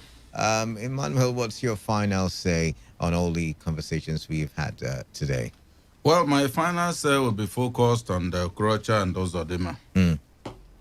Whatever is happening in Imo State, I think they should dwell on how to find solution to it and find out those who perpetrated that. If it's Okorocha, let them find out with concrete evidence, much as other people who will be eventually found out to be the perpetrators. Let there be no flimsy accusation at anybody, because what we should understand is that no person, except the governor himself, I'm talking about the current one, will think that his mind can allow him to devastate Imo State. Then let him think that Okorocha can do that. All right, then that's how we wrap up Insights today. This wonderful Saturday morning. More conversations coming your way. I'm still very much in the studio. And I've got interesting stories to talk about right about now. But first of all, we'll go for a quick break. And when we return, you and I, when we return, we will continue talking for the development of our, surroundings, of our country, of our state, and of our communities. Stay tuned to Today 95.1 FM.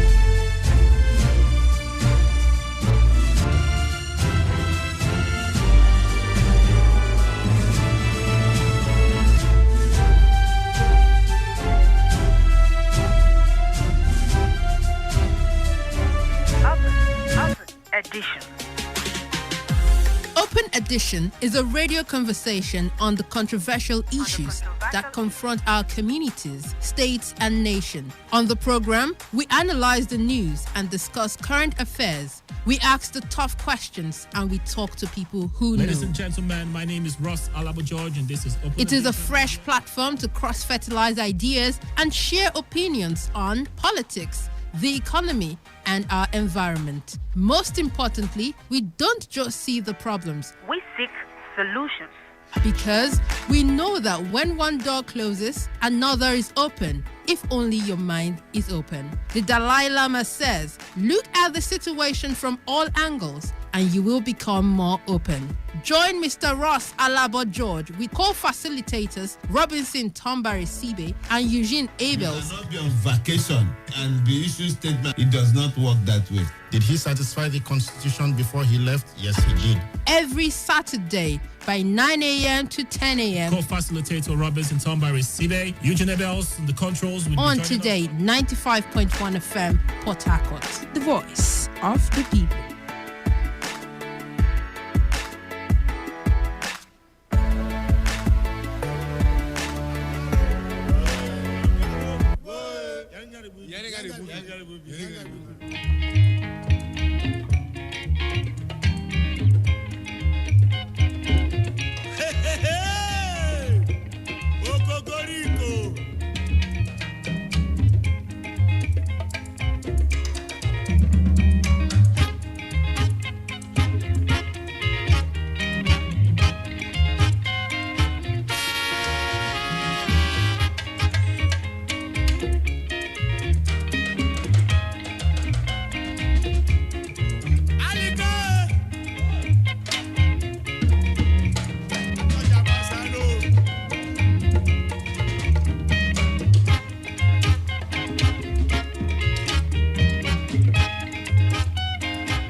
no succeed, try again.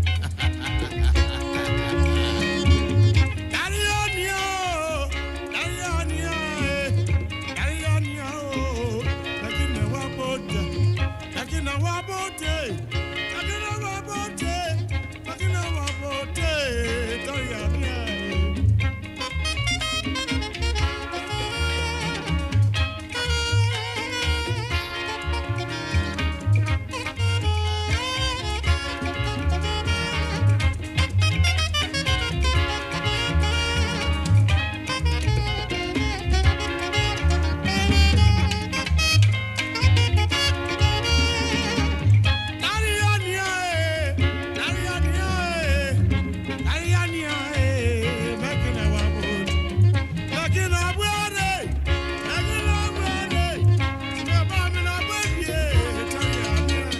All right, Rex Cardinal Jim Lawson with making our Wabute on that one. Yes.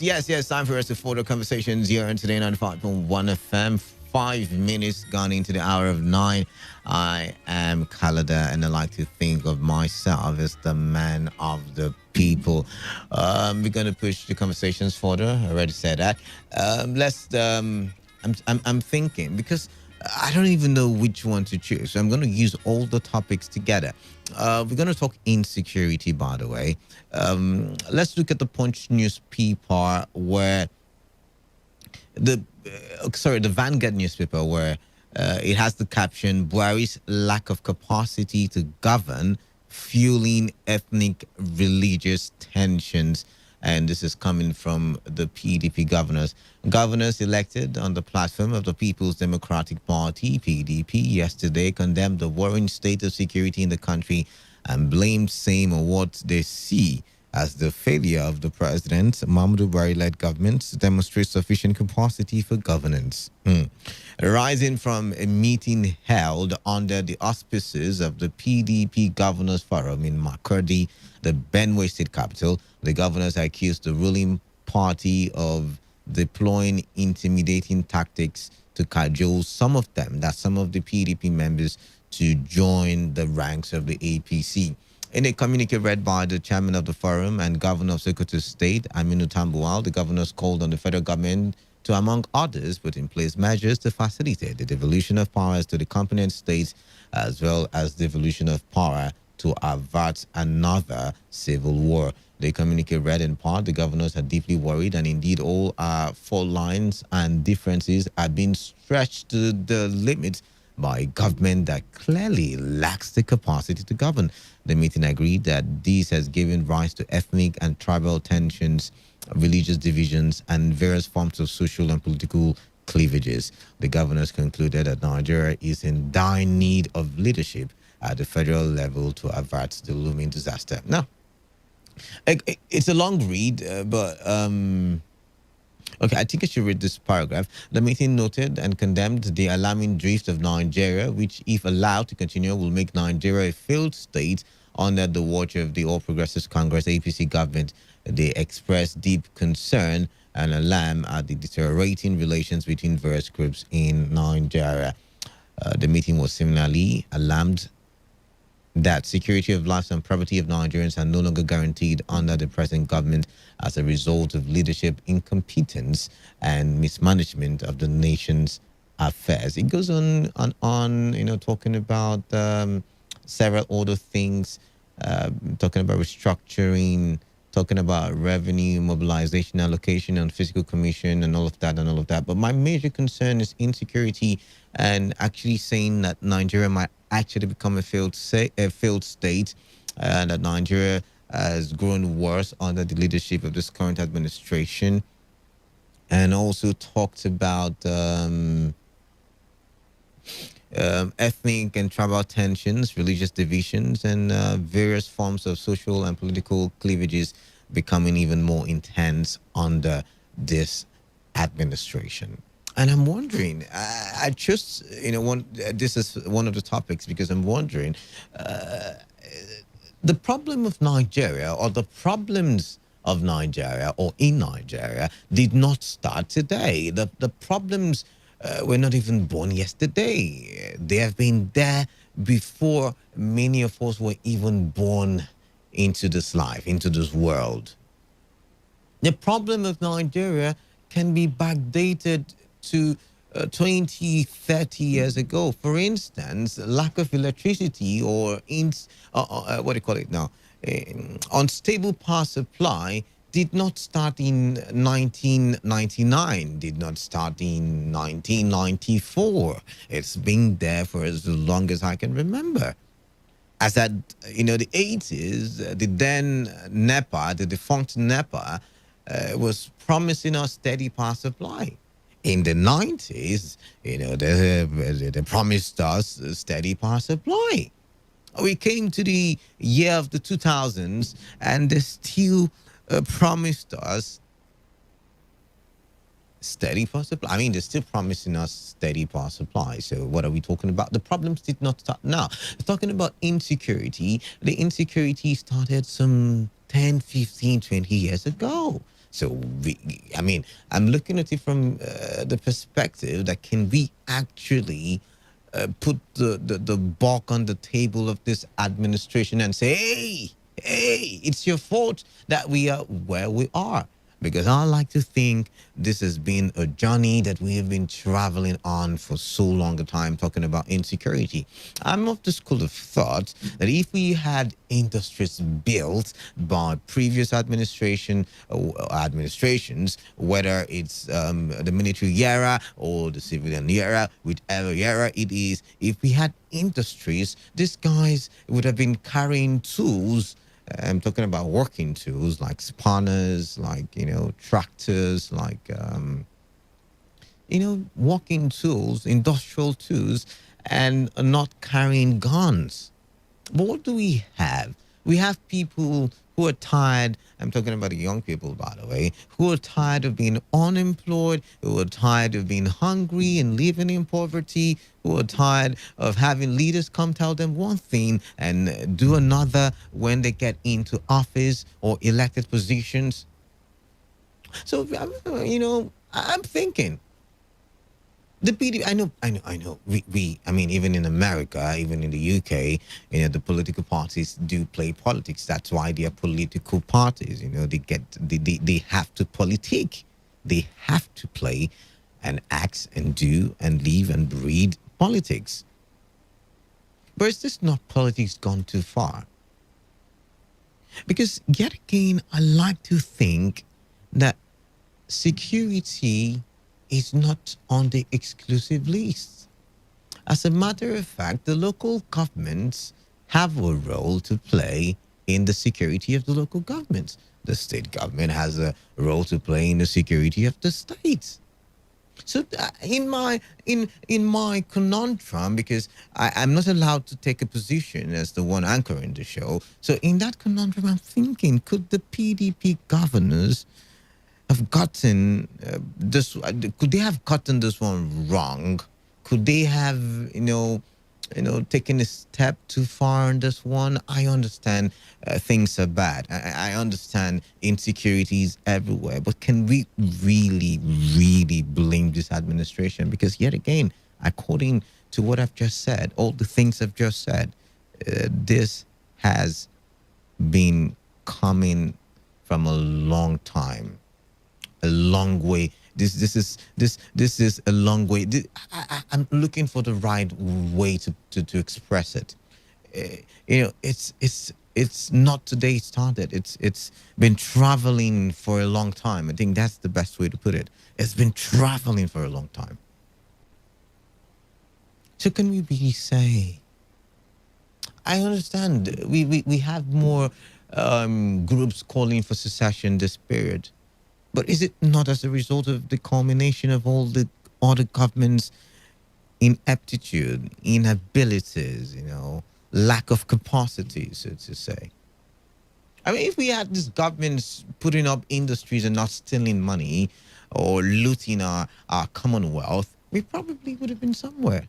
I understand, yet again, that this is not an excuse for this government to now sit back and relax and say, after all, we did not start the problems. I mean, they did promise to bring us change, right? So maybe they should take some of the blame for But what do you think about this very story that I've reeled out on the show this morning? That's the first one. That's the first one. But looking at insecurity and looking at how divisive the nation has become, there's a report on the Punch newspaper that is captioned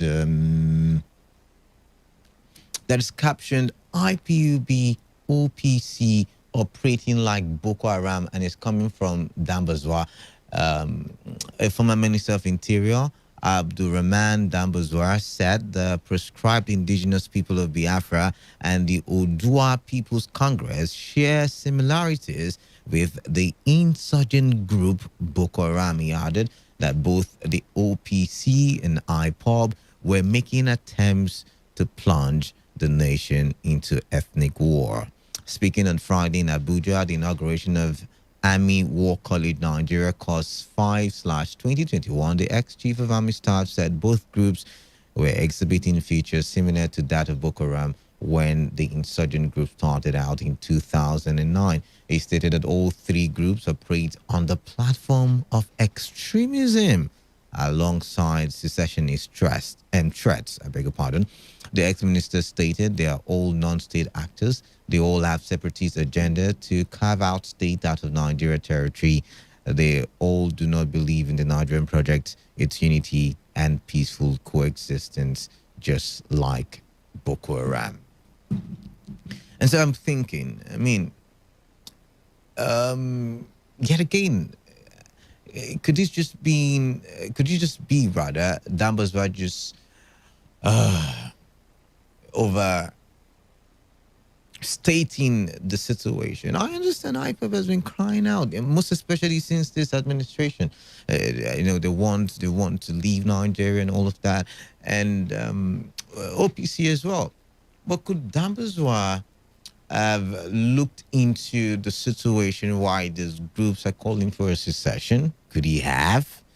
Because in my opinion, these groups are calling for a secession because they feel like they have been marginalized, even though I think, that's not enough reason, because all of us feel like we've been marginalized, by the way.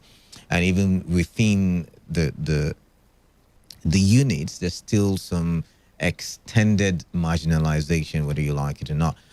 But could Dambazwa, have looked into the fact that these people are tired of the political rhetorics. They're tired of having the same statements by different government officials, the same attitude by different political parties, the same attitude by the elites. Because, when it comes to the sharing formula, they don't belong to APC, they don't belong to PDP, they don't belong to, they look like they're a twin.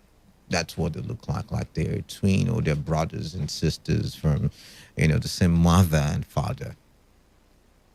So I'm looking at it and I'm wondering, is Dambazwa right? Are these people actually exhibiting the same tendencies Boko Haram exhibited when they started? Are they looking like potential extremists that will plunge Nigeria into further mayhem, further chaos, further violence? I'm thinking out loud, and I want you to join the thinking process. But I will culminate my thoughts into the conversation of the NSAS protests.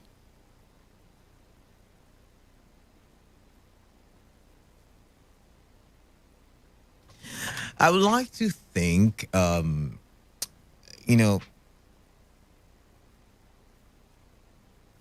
things changed.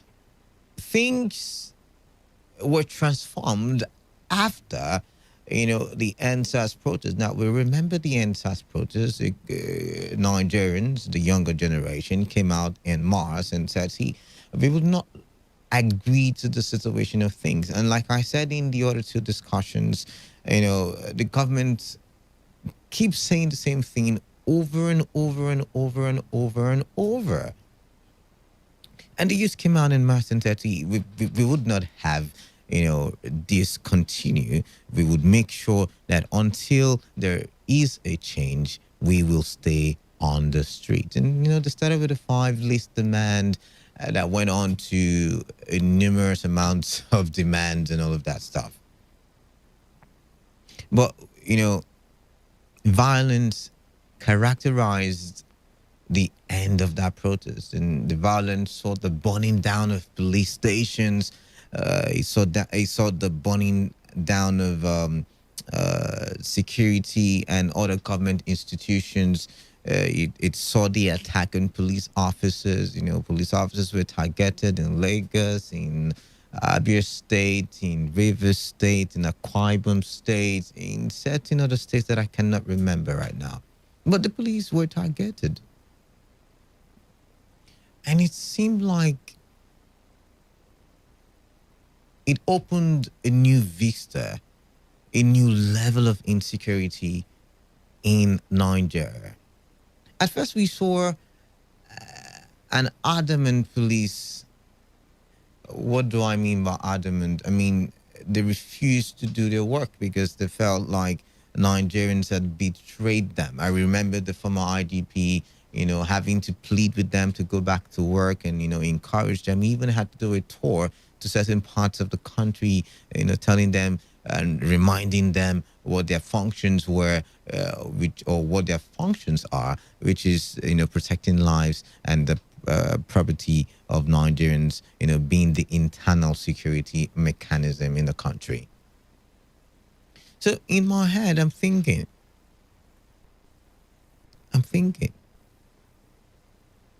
could it be that the attack on police stations in Imo State, in Akwa Ibom State, is probably a continuation? These are my thoughts, by the way. A continuation of the violence, the chaos that characterized the end of the NSAS protests, October 2020. But more intriguing is the relative peace that we are beginning to see in certain states, like River States, for instance. Before the NSAS protest, we saw. These are several thoughts in my head, and I just want to pour it all out because I don't think we would have another opportunity to have a conversation. So I need you to listen attentively so you can actually, get all the questions or all the conversations that we're having on the show. Now, before the NSAS protest, we saw units of the police, like the defunct Special Anti-Robbery Squad, harass young people, most especially. They went about, searching their phones, looking for what we call Yahoo boys in our local parlance. That's fraudsters, and we had a lot of these young boys hiding away. And even though we would agree at the time that the number of fraudsters in Nigeria was rising, there was an upsurge, these boys were hiding, right?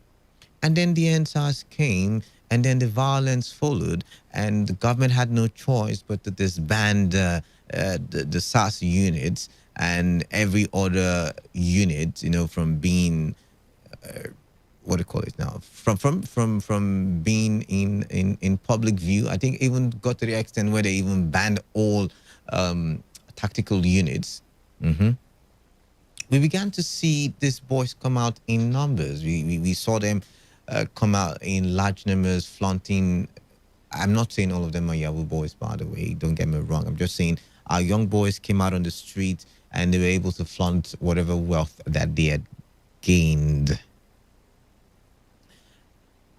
And I'm looking at it from the perspective of River State, because a lot of these boys decided to say no to crime. When was the last time, apart from yesterday's news, when was the last time you really heard a plethora of stories on cultism attacks in River State? When was the last time you really heard when was the last time you really heard, cult boys attack this community or sack this community? So in my head, I'm thinking, can we borrow a leaf from the NSAS protest, the how we handle the NSAS protest to see if we can bring a stop or a reduction to some of the insecurity issues that we are currently suffering in Nigeria.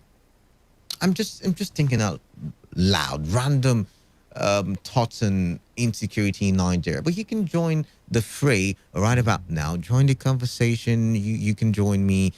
You know how to do it. You pick up your phone. You dial the numbers 0817 000 0951 and 0810 9510 951. Of course, your text messages to the number 0701 933 9962. Now, remember, I started the conversation on insecurity with the PDP governors accusing this administration of not having in-depth or deep capacity, so to say, forgive my grammatical errors there, deep capacity to handle the insecurity situation in Nigeria, or that Nigeria is currently facing, and that Nigeria is more divisive more than ever, and this government, this current federal administration is to blame for it. And I'm arguing that isn't the problem coming from a faraway time? And then we moved on to the point where, an ex-minister was saying that IPOB and OPC are exhibiting the characteristics of Boko Haram when they started. And I'm asking, really, is that the case? Is that really the case? Or are we seeing the results of the fact that we have had so many years of negligence, and not just this administration's negligence?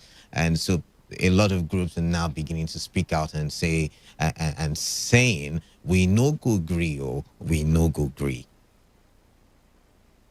And then the conversation moved to the point where, I had to borrow a leaf from the hashtag NSAS protest. And I said, probably the attacks on police stations across, certain parts of the southeast and the south is probably as a result of what did happen during the NSAS protest period. But I also realized and noticed and observed that a lot of young people have left the streets, have probably left cultist activities, to see how they can begin to make wealth, because the tactical units of police that used to arrest them or harass them are no longer on the streets. So the phone lines are buzzing. I'm going to take phone calls now. Remember, the numbers are 0817 000 0951 and 0810 9510 951. Your text messages to the number 0701 933 9962. All right, then let's take the first call. 95.1 FM. What's your name? Where are you calling in from?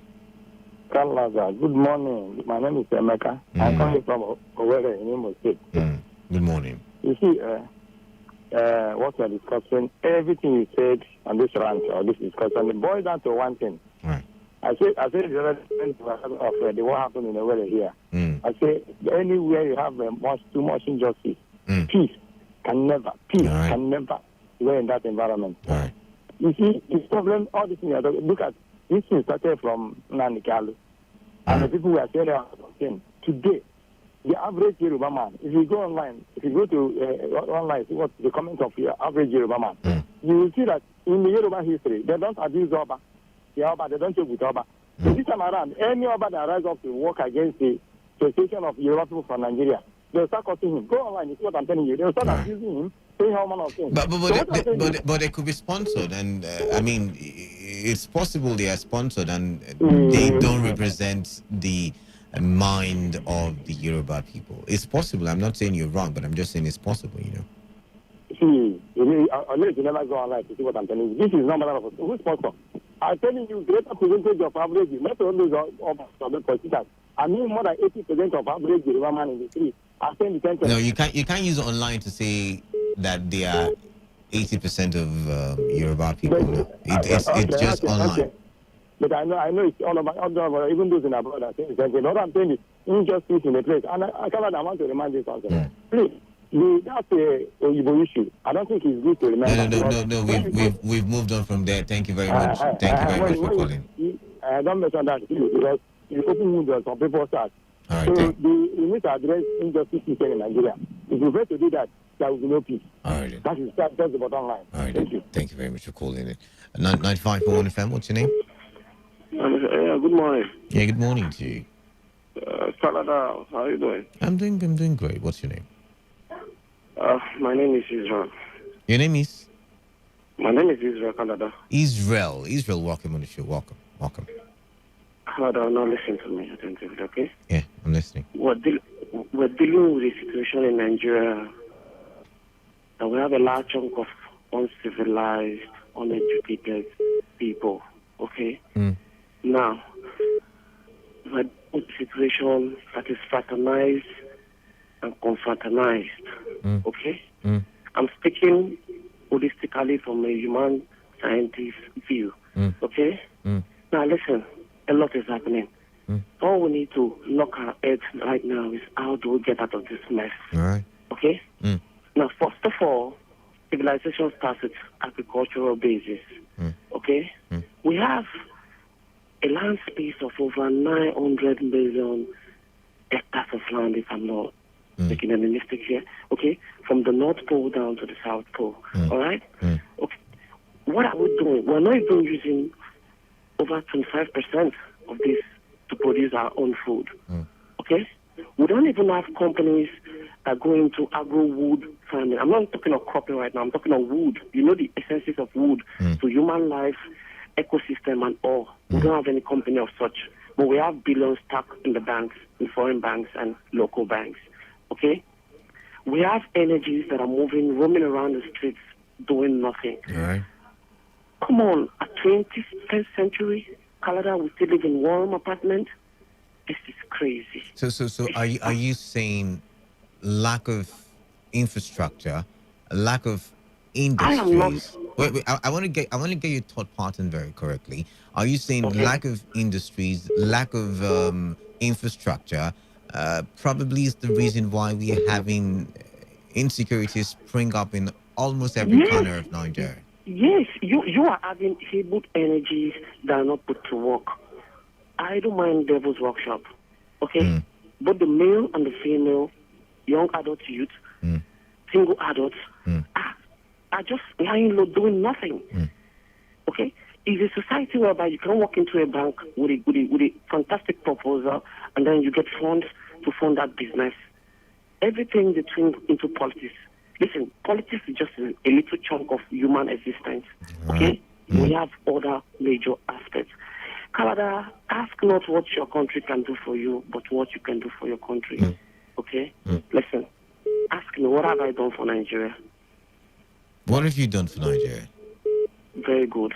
Before 2015, okay, I noticed something in foreign movies, especially from the West. Do you see, even in residential houses, they pin the national flags on it? You noticed it, right? Even in most in the U.S., most especially in the U.S., they had a dignity on that flag that represents something to the people. I tried on that year to bring a dignity on the Nigerian national flag first. I'm trying to create a love between the people and the nature. But you just said it. People cannot have love for anything in Nigeria if they don't have the required institutions and industries and infrastructures. You said it yourself. Yes, why I said so is, and I ended up saying, ask not what you can do for your country, but what exactly your country can do for you. You understand me? Now, the political class have definitely completely failed us. Do you understand? Right. Now, we need advanced business thinking head. Listen, do you know what Rockefeller did in the U.S.? I mean, I can't start naming basic household. I think you need to summarize so other people now, can talk. My summary here is, I'm building another program again to take us out of food poverty. I pay works. And this time we're not asking funding from government. We're not asking funding from any private sector. So if I understand you yet again, you're saying the people should take matters into their hands and begin to develop their spaces by themselves, but their communities by themselves. Yes. When was the last time you planted coconut trees around your environment? Everybody cannot be a farmer, you know. No, it's not farming. I'm not talking of farming. Look at your local street you walk past. The street has been in shambles for years. The government can never pass that road any day. What have you done as a residual of that very environment to just keep it good for your own living? How can you live in a public space, in a public house, and then your sanitary system is so poor? Okay, I get you there. We need to do more as a people. That's what he's saying. I don't think a lot of people will agree with you. But hey, thank you very much for calling in nonetheless. 95.1 FM, what's your name? Hello, good morning, my brother. Good morning to you, Obina. Thank you for this kind of program. All right. You know why I'm happy, eh? No, you tell me. What the time you mentioned that one news come out that Garuba showed that said that IPOB led by Nnamdi Kanu is using foreign media to drag sympathy. I think I remember. Yeah, I think I remember. And I asked them, okay, what are they doing to stop all those things? What are they doing as people that want Nigeria to unite? What is their effort? I don't want somebody to come and try maybe to give people bad names so that other people will answer good names. You know that currently the activities of Fulani herdsmen have divided Nigeria. A lot of evidence, even Metiala. But they are hiding under the federal government. Only Metiala have done a lot of atrocities that people will come out and say, no, we are not one. So what's your point? What's your point?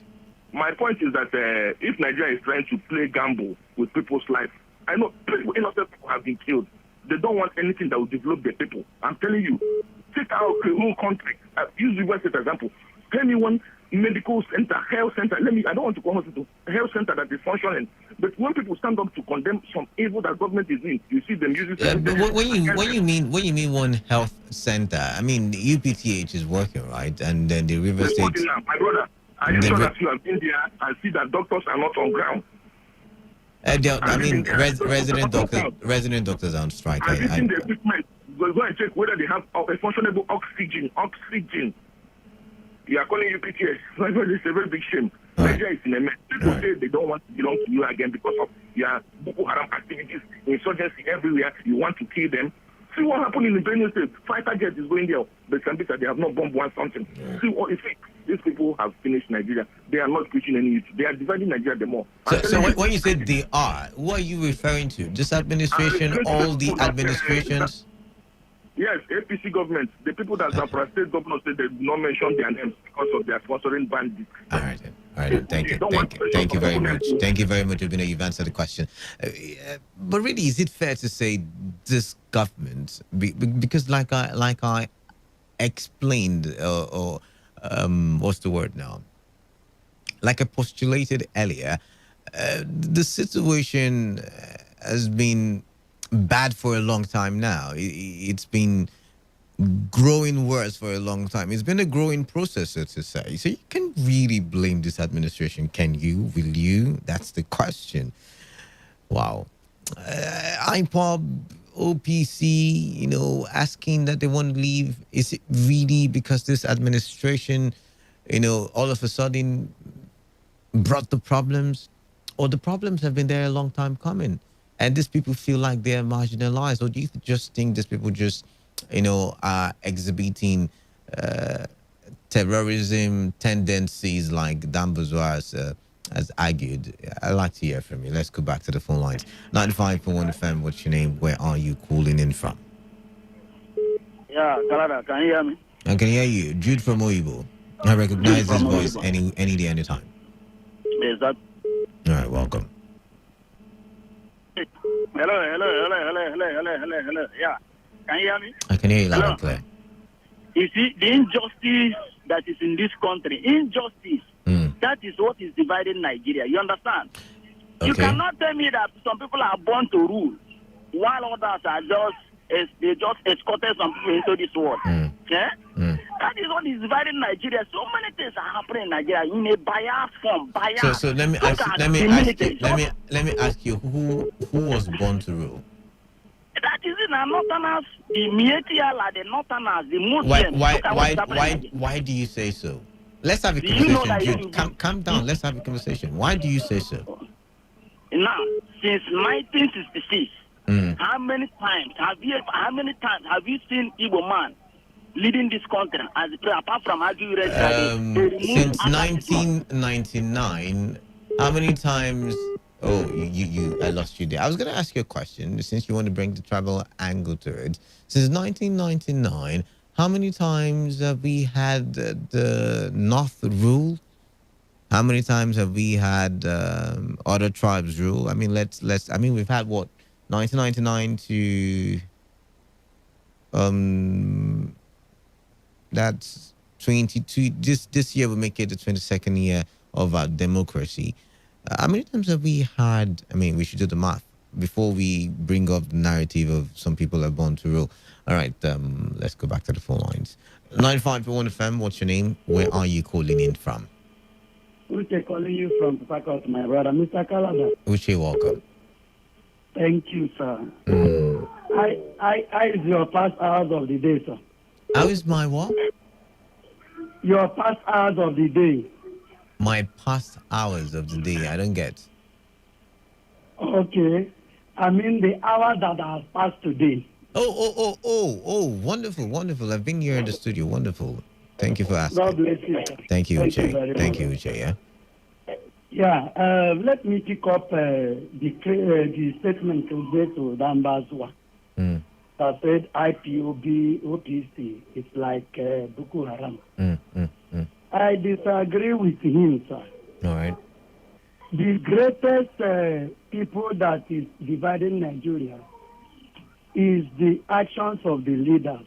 And it is when you say the action of the leaders, are you going to sectionalize it? Are you going to say it's this administration, or you're saying all the administrations put together? Specifically, this administration. Yes. Why this administration? Sorry, I'm asking so many questions. I'm just trying to pick your thoughts. Thank you. That is what makes the thing interactive more. Your questions and my answers. Okay. Thank you very much, sir. Sir, if you can retrospect back then what happened, the killing in Benue State. If you can remember what happened also in Plateau, while the former Danjuma, T.Y. Danjuma, cried and said this is ethnic cleansing. But can I pause you there? I know what Danjuma said, but do you know that the killings in Benue did not start with this administration? The killings in, the headsman farmers crisis, the thief and the other community clash did not start today. It's been there for years, and that's why I'm asking: can we really blame this administration? Thank you very much. It has been there for long. Have you heard the tension during that time you are telling us? Even as you are talking to me now, I never knew that there was tension in Benue in the previous years. I never knew. Right. But it has come, it becomes open because Benue on countless time have cried that their territory, their ancestral land has been taken by these Fulani herdsmen.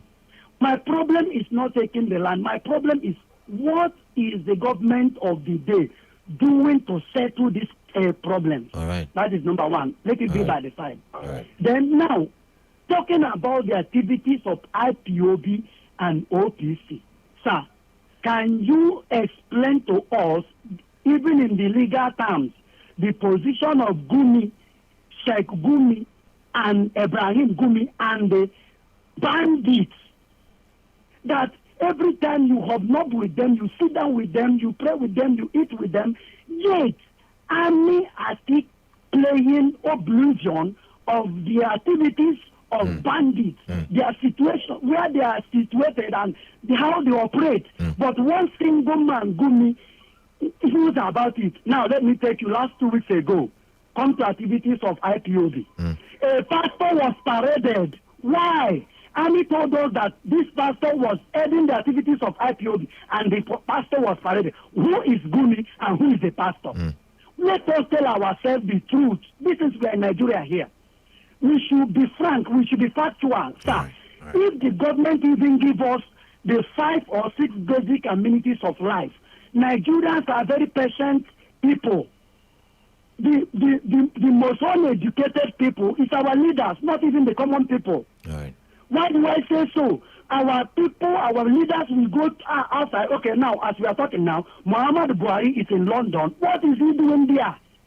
They told us that he's going there to take treatment. Why the doctors are going on strike? What happened to people in the hospital? Yes, we have leaders.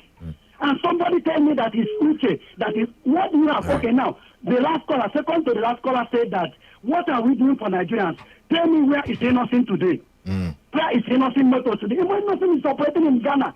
Go and make your finding. But Nigeria is here. Why not us encourage them? You have only monopoly of business, and this monopoly is Dangote. Dangote today is selling cement at the rate of 4,000 something. Meanwhile, go to Zambia or where cement there. Sorry, I lost you there. Sorry. I mistakenly used the red button. But I was going to say to you, Uche, oh, God, I wish you could call back now. I was going to say to you that the market situation in both countries are two different situations. Oh, I wish Uche will call back. I wish Uche will call back. But I'm going to take this call now. 95.1 FM, what's your name? Where are you calling in from? Yeah, good morning, Canada. Chris, welcome back. Yeah, this is Honorable Chris. I'm calling from Port Harcourt. All right, welcome. Well, let me talk about the statement by the RPOB and the Yoruba people are the threat now. You remember one leader called Nandekani, he said one certain time that he will not pay any media to talk about him. That they will, in their convenient power, they will talk about what is happening now in the whole media houses. Did they pay anybody? No. See, you see injustice. Remember, one certain time, Amnesty International brought out a report that 150 IPOB members was killed at Ngwa High School and the environ. Nigerian government sponsored us to go to the office and scatter them. Now, Amnesty International. No. Can we rephrase? You know the rules when I'm on the show. You cannot do. Yeah, no problem. Okay, no problem. I thank you very much. I need to take back your words. Thank you. Okay. Group of people, unknown government, unknown people went to Amnesty International. People that we don't know went there to say, no, we are in support of government. Government are doing well in the name of government administration. That one is bad. And in a situation where the Duduwa are looking for, this thing started with only IPOP. Many groups are going to join. You see the Niger Delta that are shouting, we are one Nigeria. Very soon, you will see them pumping up. We are not talking. Chris, can you get the context of the conversation now? We're not talking about whether more groups will join. We're not even trying to appraise those who have joined. We're saying what could have been the reason. Is it that the government of this administration has failed? Is it the collective government over time? Is it because they have terrorist tendencies? These are what we are not trying to look at whether they have done well or they haven't done well. That's not the focus. We're trying to see why it has happened. So if you're going to go ahead and tell us why, then it's going to be fine. Okay. The reason why this thing is much in this administration is nepotism and injustice. Let me point the injustice out. Somebody since 1980, if I belong to a family and every payment you don't allow me to make, every contribution you don't call me in anything, you still want me to believe that I'm part of that family? No. Look at what is happening. You people told us last time to wait. The next IG will be zoned to Southeast. You know what I'm saying? We don't have an IG yet. Okay. We have an acting IG. Yeah. the next acting IG will zone to South the next IG. everybody. Let's wait for the. I'm not saying it will even go to the Southeast, but let's wait for the next IG to come before we start making all of this plenty. Yeah, we are waiting. Now, see what is happening. Nepotism. Where is Mr. President now? He's in the London, have you? What is he doing? Because light is 24 hours there. He will not like in a situation where doctor will be treating him, light will go off. You see hypocrites. But in my own community here, in my own here, I haven't even seen NEPA light. But they will be bringing bills for me to pay. Look at what is happening. Are you not in this Nigeria? Are you not seeing that NEPA people will bring bills for you, something that you did not use? Machine will give you 13,000. They will use Biro and write it 20,000. Okay. Is it good? That is it not nepotism?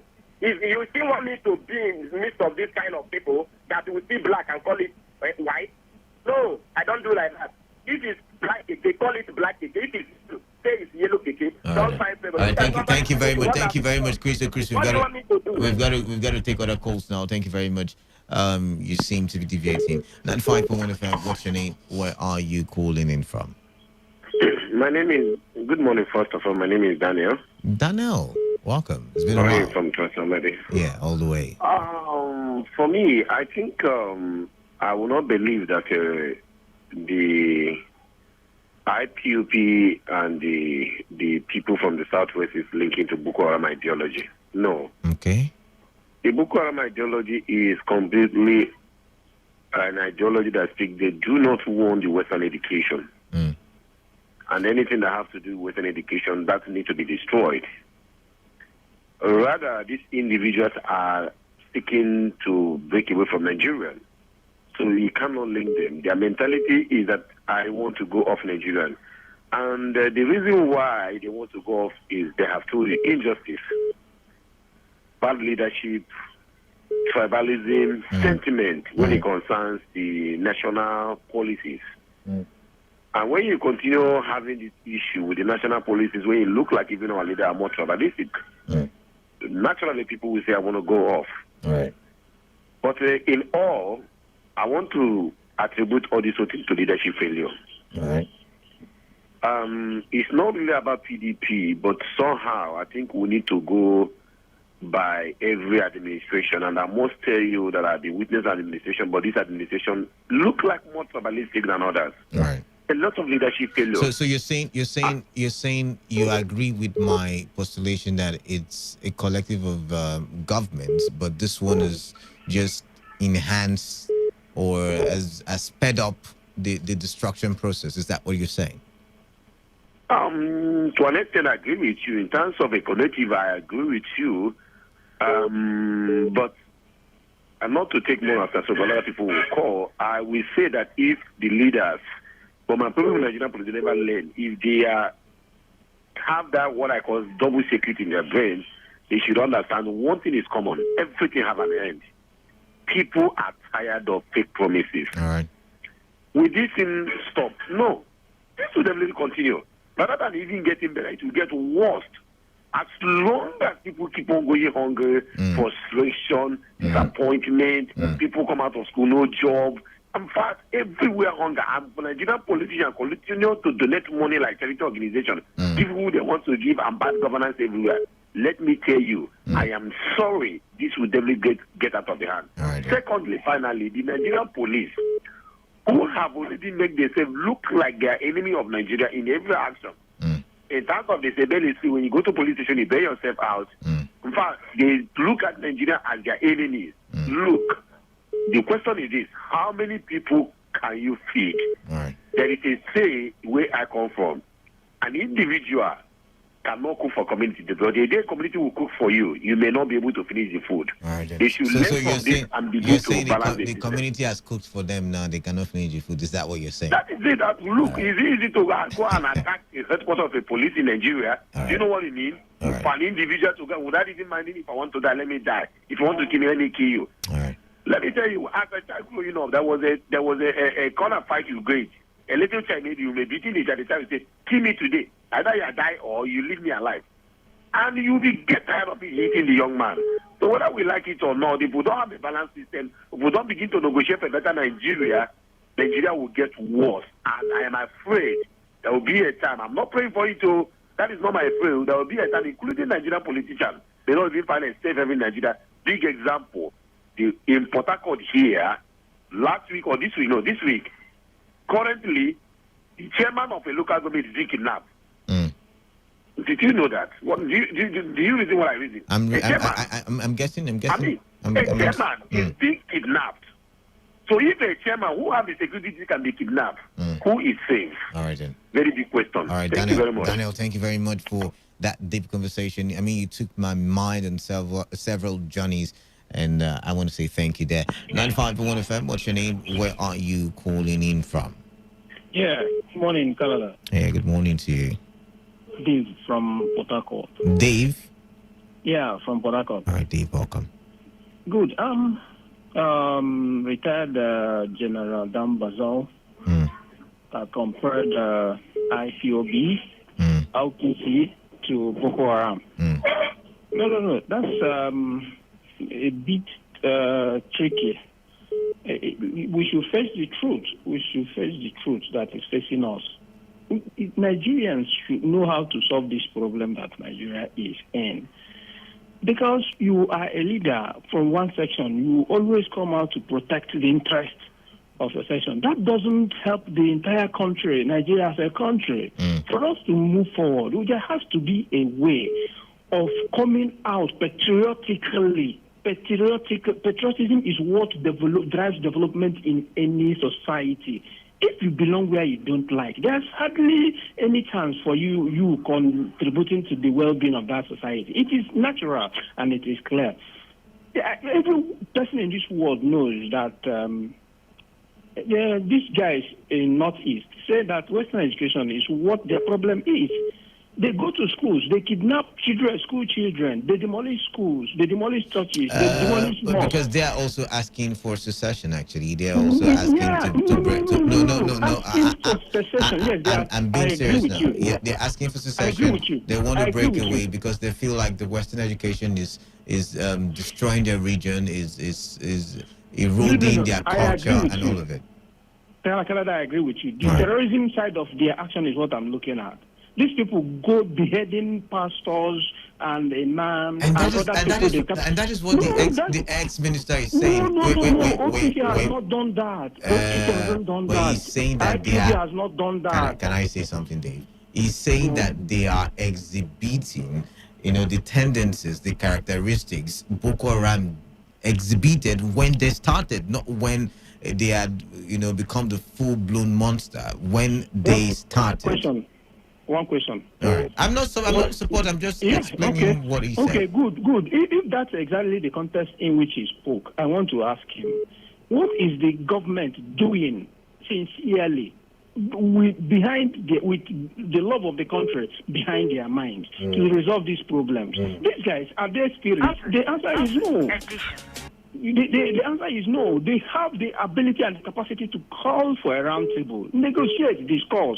I don't think it's out. The people have been clamoring for restructuring Nigeria. Let me tell you, Kalaga, even these people that are asking for secession, do you know, I can rightly tell you that they are the ones that love Nigeria as it is than these people that are leading us as the political class. Really? That's the truth. They don't love Nigeria. Look at them. How many of them have their children in Nigeria? When their wives are pregnant, they go abroad.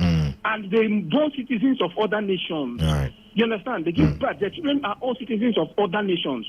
The common man in Nigeria who is member of LPC and IPOB, for instance, is a Nigeria and Nigeria only. That's in that context. That's what I'm looking at. These people don't love Nigeria. That is why our educational system is nothing to write home about. Our health system is collapsed. The power sector is collapsed. The road infrastructure is nowhere, nothing to write home about. Nothing seems to be working.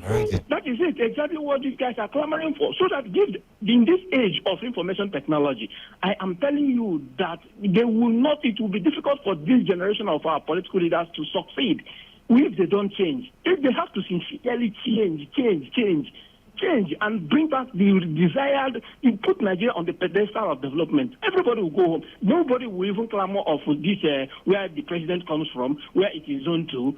I am telling you the truth. The problem is the political leaders. Dave, thank you very much. We've got to go. We've got to take one last call and then wrap up the show. All right. Who's going to be the lucky last caller? 95.1 FM. What's your name? Where are you calling in from? Canada, good morning. Yeah, good morning. Calling from Port Harcourt. Hey, be welcome. Yeah, thank you, my brother. Canada, the people have spoken it all. For a leader to make such a comment that OPC, IPOB are like terrorists, you know that these leaders, I believe that they don't just reason, they don't think, they will just come out on air, face mic, and start speaking whatever they feel like. Forgotten that they are talking to people who are educated, who can reason, access information before they can speak out, not just make a comment. Their comment has been, since the past, their comment is the one even dividing Nigeria more and more, but they don't know. What is their comment? How can you compare OPC, IPOB with Boko Haram? It is quite unfortunate. I believe they are the one even dividing Nigeria more and more, but they don't know. They are putting the fire. And the people that are clamoring for the situation also following their trend. That's just the truth. Right. Injustice, nepotism. We have seen it time without number. If these leaders don't retrieve their steps and correct their mistake right now, 2023, they will be in their parlors campaigning for election. I'm telling the truth. In their parlor. Nobody will come outside. Right. They should watch and see what will happen. Right. God bless you, my brother. Right, thank you very much. And that's how we end the show this morning. Up next is Open Edition. Open Edition will be coming your way, hopefully. If it's not coming your way, then we will find another interesting conversation to bring your way. We will keep the conversation going either ways as we take the talk for development to a whole new level. Stay tuned to Today 95.1 FM. For those of you still calling and I can't take your calls, bear with me. Time is fast spent. All right, stay tuned. And when we come back from the other side of the break, more conversations. Open Edition. Open Edition is a radio conversation on the controversial issues that confront our communities, states, and nation. On the program, we analyze the news and discuss current affairs. We ask the tough questions and we talk to people who know. Ladies and gentlemen, my name is Ross Alabo George and this is Open It is a fresh platform to cross-fertilize ideas and share opinions on politics, the economy, and our environment. Most importantly, we don't just see the problems. We seek solutions. Because we know that when one door closes, another is open, if only your mind is open. The Dalai Lama says, look at the situation from all angles and you will become more open. Join Mr. Ross Alabo George with co-facilitators Robinson Tombari Sibe and Eugene Abels. You cannot be on vacation and be issuing statement. It does not work that way. Did he satisfy the Constitution before he left? Yes, he did. Every Saturday by 9 a.m. to 10 a.m. Co-facilitator Robinson Tombari Sibe, Eugene Abels, and the controls. On Today 95.1 FM, Port Harcourt. The voice of the people.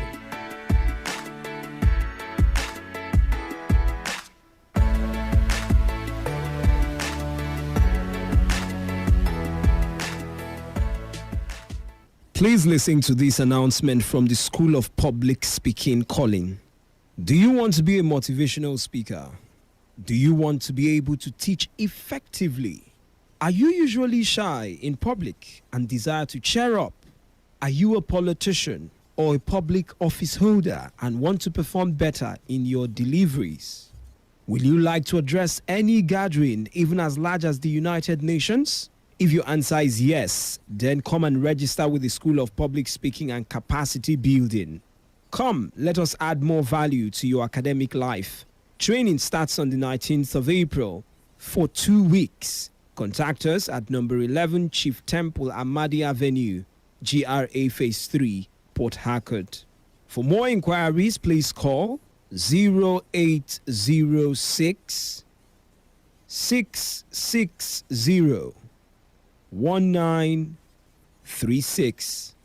Again, 0806 660-1936 or 0706 810-8397. Again, 0706 810-8397.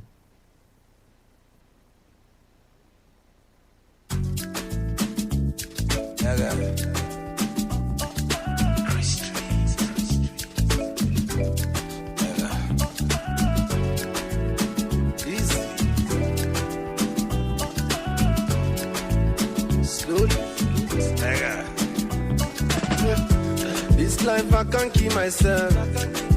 I can't keep myself. I can't keep myself. Allow me to flex. This life I can't keep myself. I can't keep myself. I can't keep myself. Allow me to flex. Many years me I done the go. Rock the mic, me I rock the show. Many hit songs when I go. Still them go say me and now they try. I see them complain of Kanye West. In speaking mind the people best. Everybody wants to be the best, but the world can do without the best. Nobody did that Jehovah.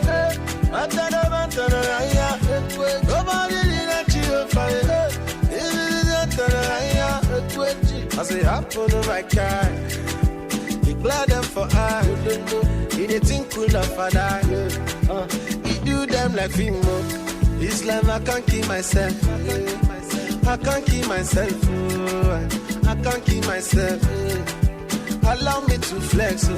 This life I can't keep myself. I can't keep myself. I can't keep myself. Allow me to flex.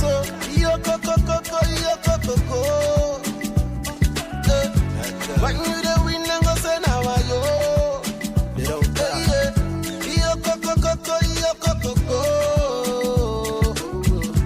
Some people say I go babalawo.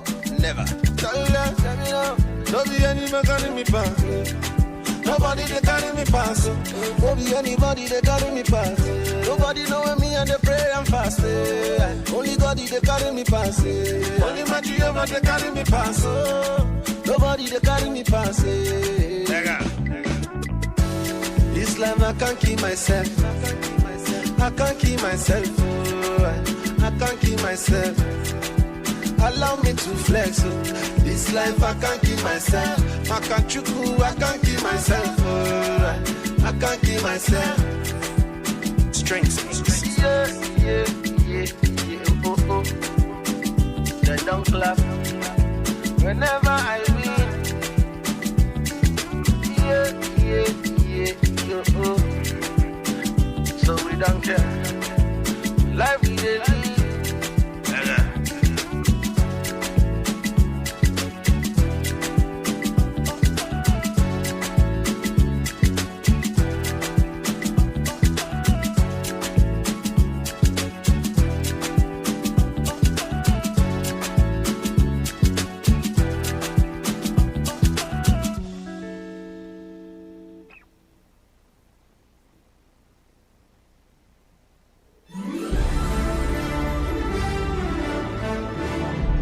Say unraveling. Unraveling. Oh, no. Give it some energy. Unraveling. Oh my gosh. So make it kind of sexy. Unraveling. Is that what your sexy sounds like? Okay, give me a hungry unraveling. Unraveling! Okay, your unraveling sounds so weird. The Unraveling. This is Unraveling, a program which is specially fashioned. We get to unravel the world, highlighting their lifestyle, challenges, background, experiences, and opportunities, and how their environment and daily happenings in society affects them positively and negatively. Join us every week, Monday to Thursday at 8 p.m. to 9 p.m. as we unravel together. The Unraveling, only on Today 95.1 FM. Port Harcourt.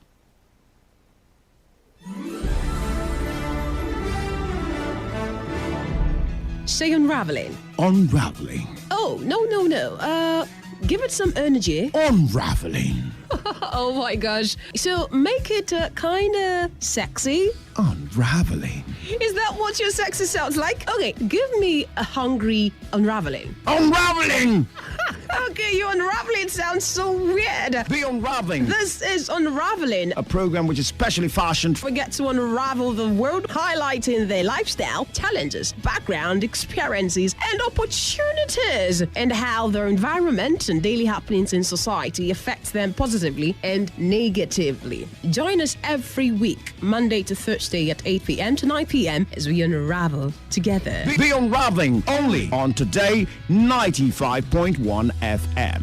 Port Harcourt.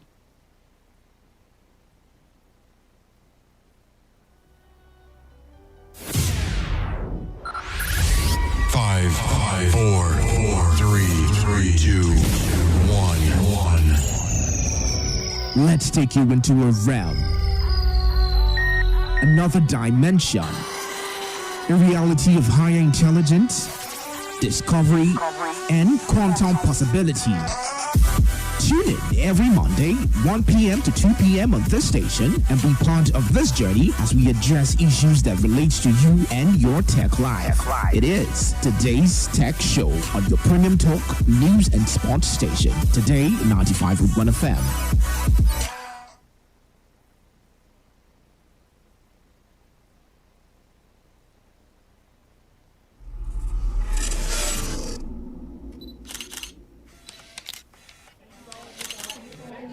Chief, wetin dey do you like this? Now, since your body hot, you don't even get blister for the side of your mouth. You don't go hospital check yourself.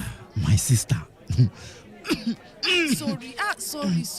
This one pass hospital. Wetin pass hospital now? You no go understand. Na clear signs of malaria be this. Just go make them check your body, make them know wetin dey do you, so they go know how they go take treat am, wetin you go take.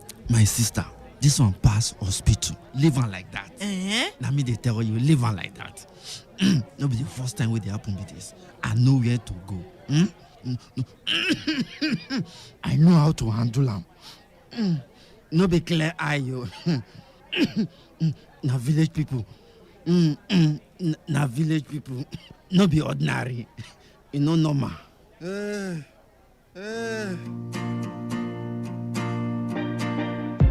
Do you think you know all there is to know about your body and how every other thing affects your body, your mindset, your thoughts, your eating pattern, your environment as well? Well, join us on Body District every Thursday by 1 p.m. on Today 95.1 FM.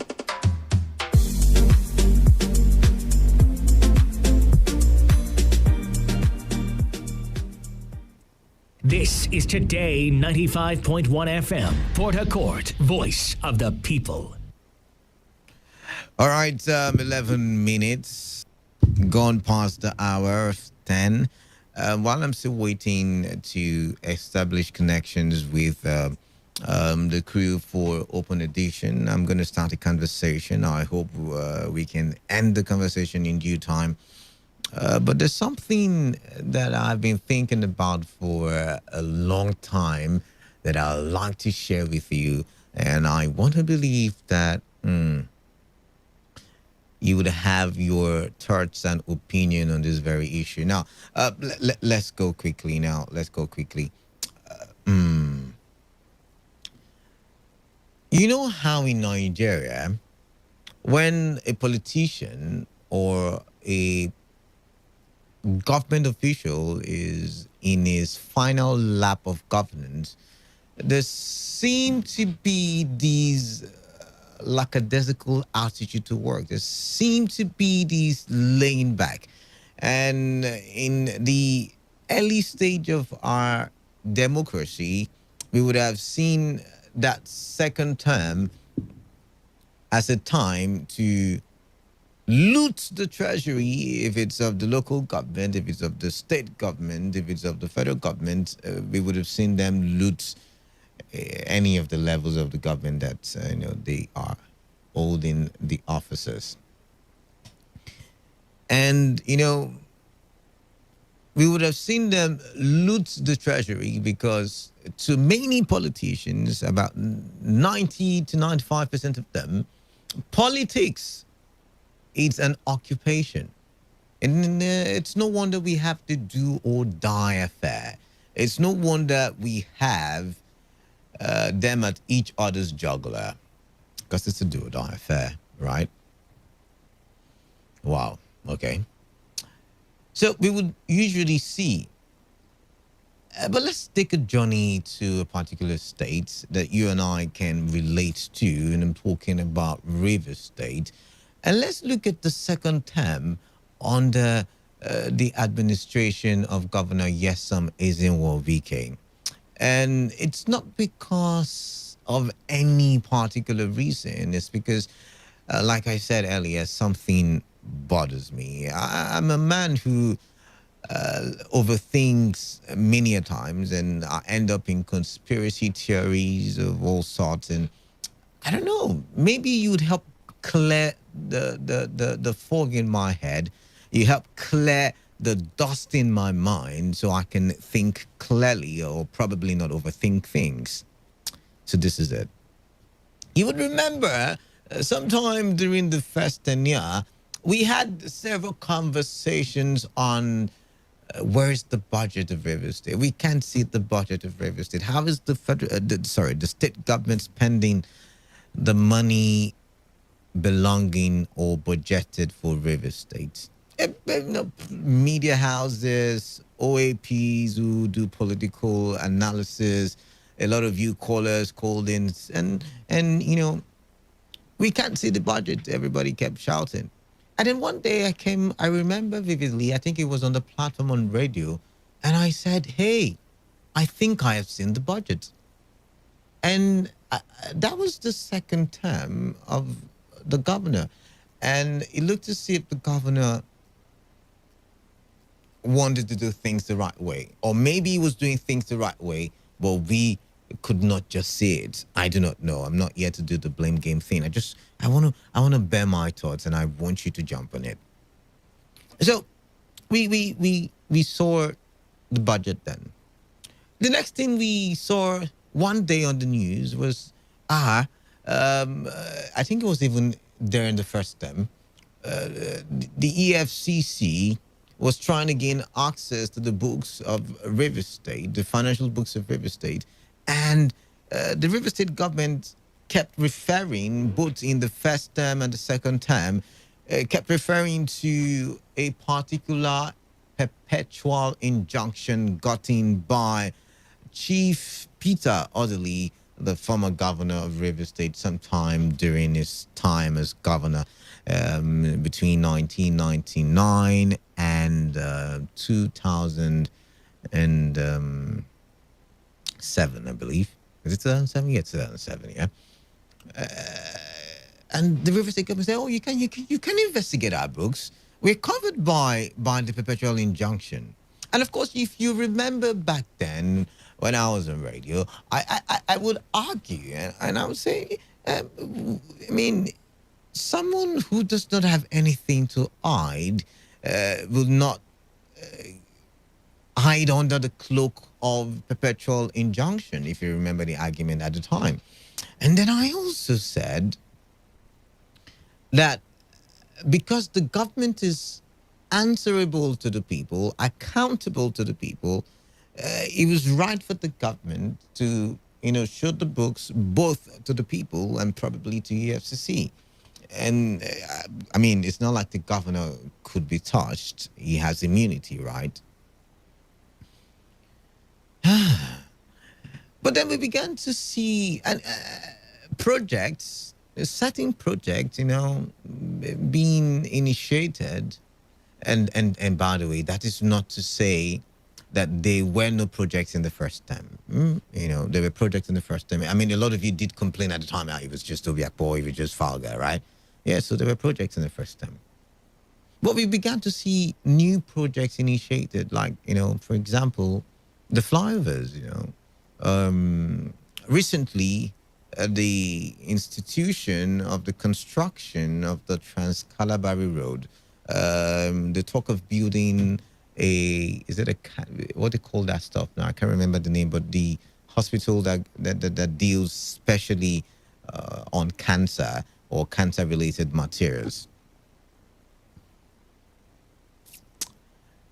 And I began to think, usually the style is second time you tend to relax.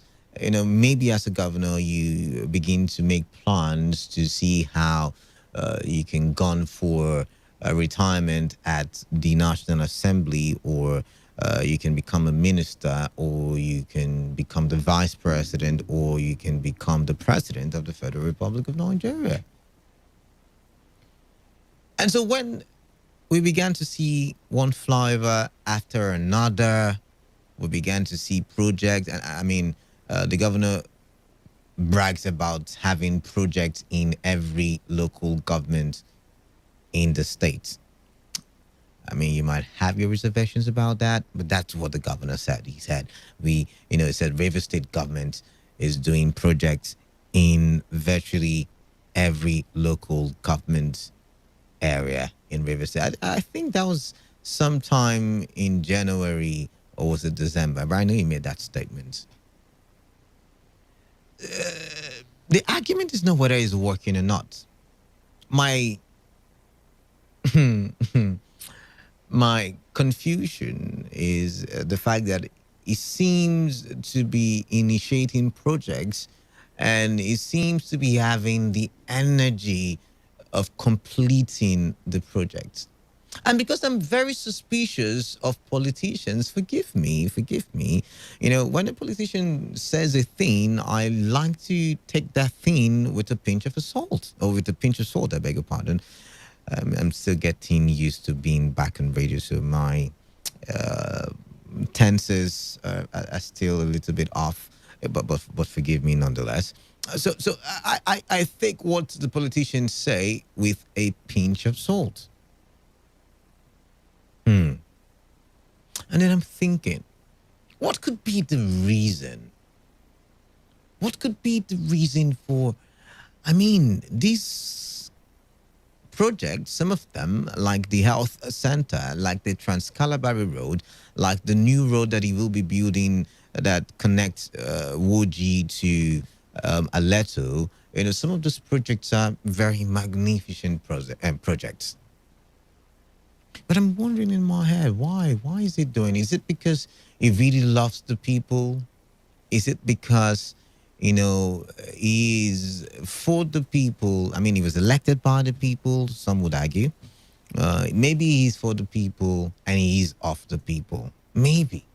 Or could it be that, like some people have said, like some political postulations, like, we're beginning to see in certain quarters of social media, maybe there is a target come 2023.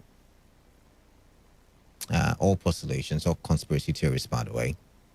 But because, I don't believe a politician does anything for nothing. But I stand to be corrected. Maybe when you call in, you probably would tutor me. You probably would teach me. You probably will make me understand that, yes, we have 1, 2, 3 good politicians out there. Maybe. I do not know.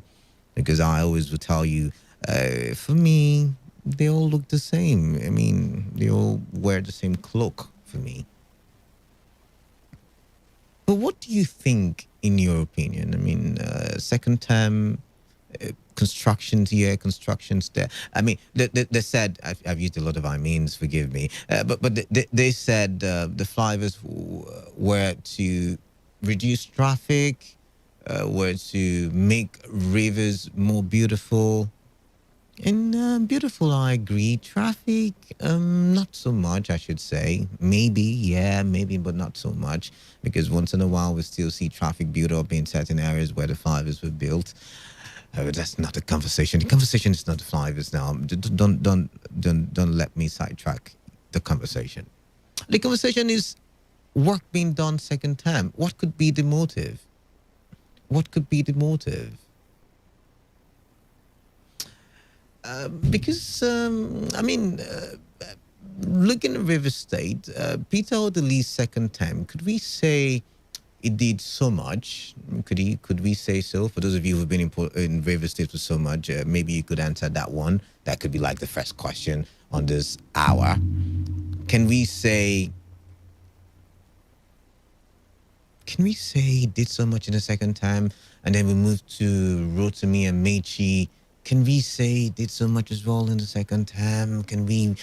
Yes, he might have done 1, 2, 3, 4 projects, but can we say he went on a massive project? And I'm not see, this is not me comparing the government. I'm just trying to build a conversation, an argument that usually in Nigeria, second term is usually a laid back time. But it looks as if things are changing. It looks as if, the governor is firing on, I might not say all cylinders, but majority of his cylinders.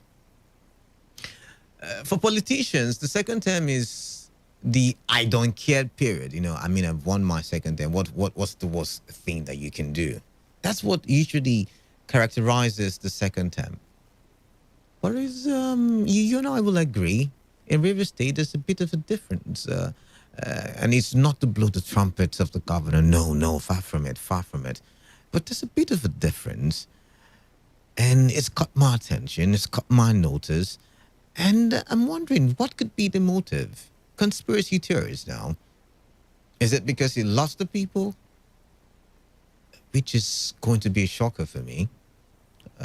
No offense to you, Governor. I'm just not very good at trusting politicians. It's going to be a shocker for me. Or is it because there's a plan in motion? There's a plan in motion. The monorail, I think if I remember vividly, I stand to be corrected, the project got slowed down during the second term of the past governor. I stand to be corrected, like I said. So what's your take on this? I'm going to open the phone lines now. 25 minutes going past the hour of 10, so I don't talk further and I don't talk in circles. Do you agree with me that usually in governance, second term is usually a time where the governor just relaxes and enjoys his office? Maybe he can do 1 or 2 projects, but he relaxes. Look at Imo State, for instance. Okorocha began to commission projects some few weeks to leave in office when he knew that the person he wanted to succeed him, and I'm not insinuating anything, I'm just telling you what I observed, yeah? Channels TV was called, or I think another TV station, I can't remember, and they were commissioning of several projects. Some of them were not even complete at the time, but they commissioned them, towards the time of handing over.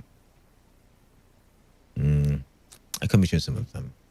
I remember schools, these, that. But most part of the second term, I like to think Okorocha did not spend so much energy as he did during the first term. I stand to be corrected yet again. So do you agree with me that second term is usually a time where these politicians, just relax and enjoy their office and the benefits of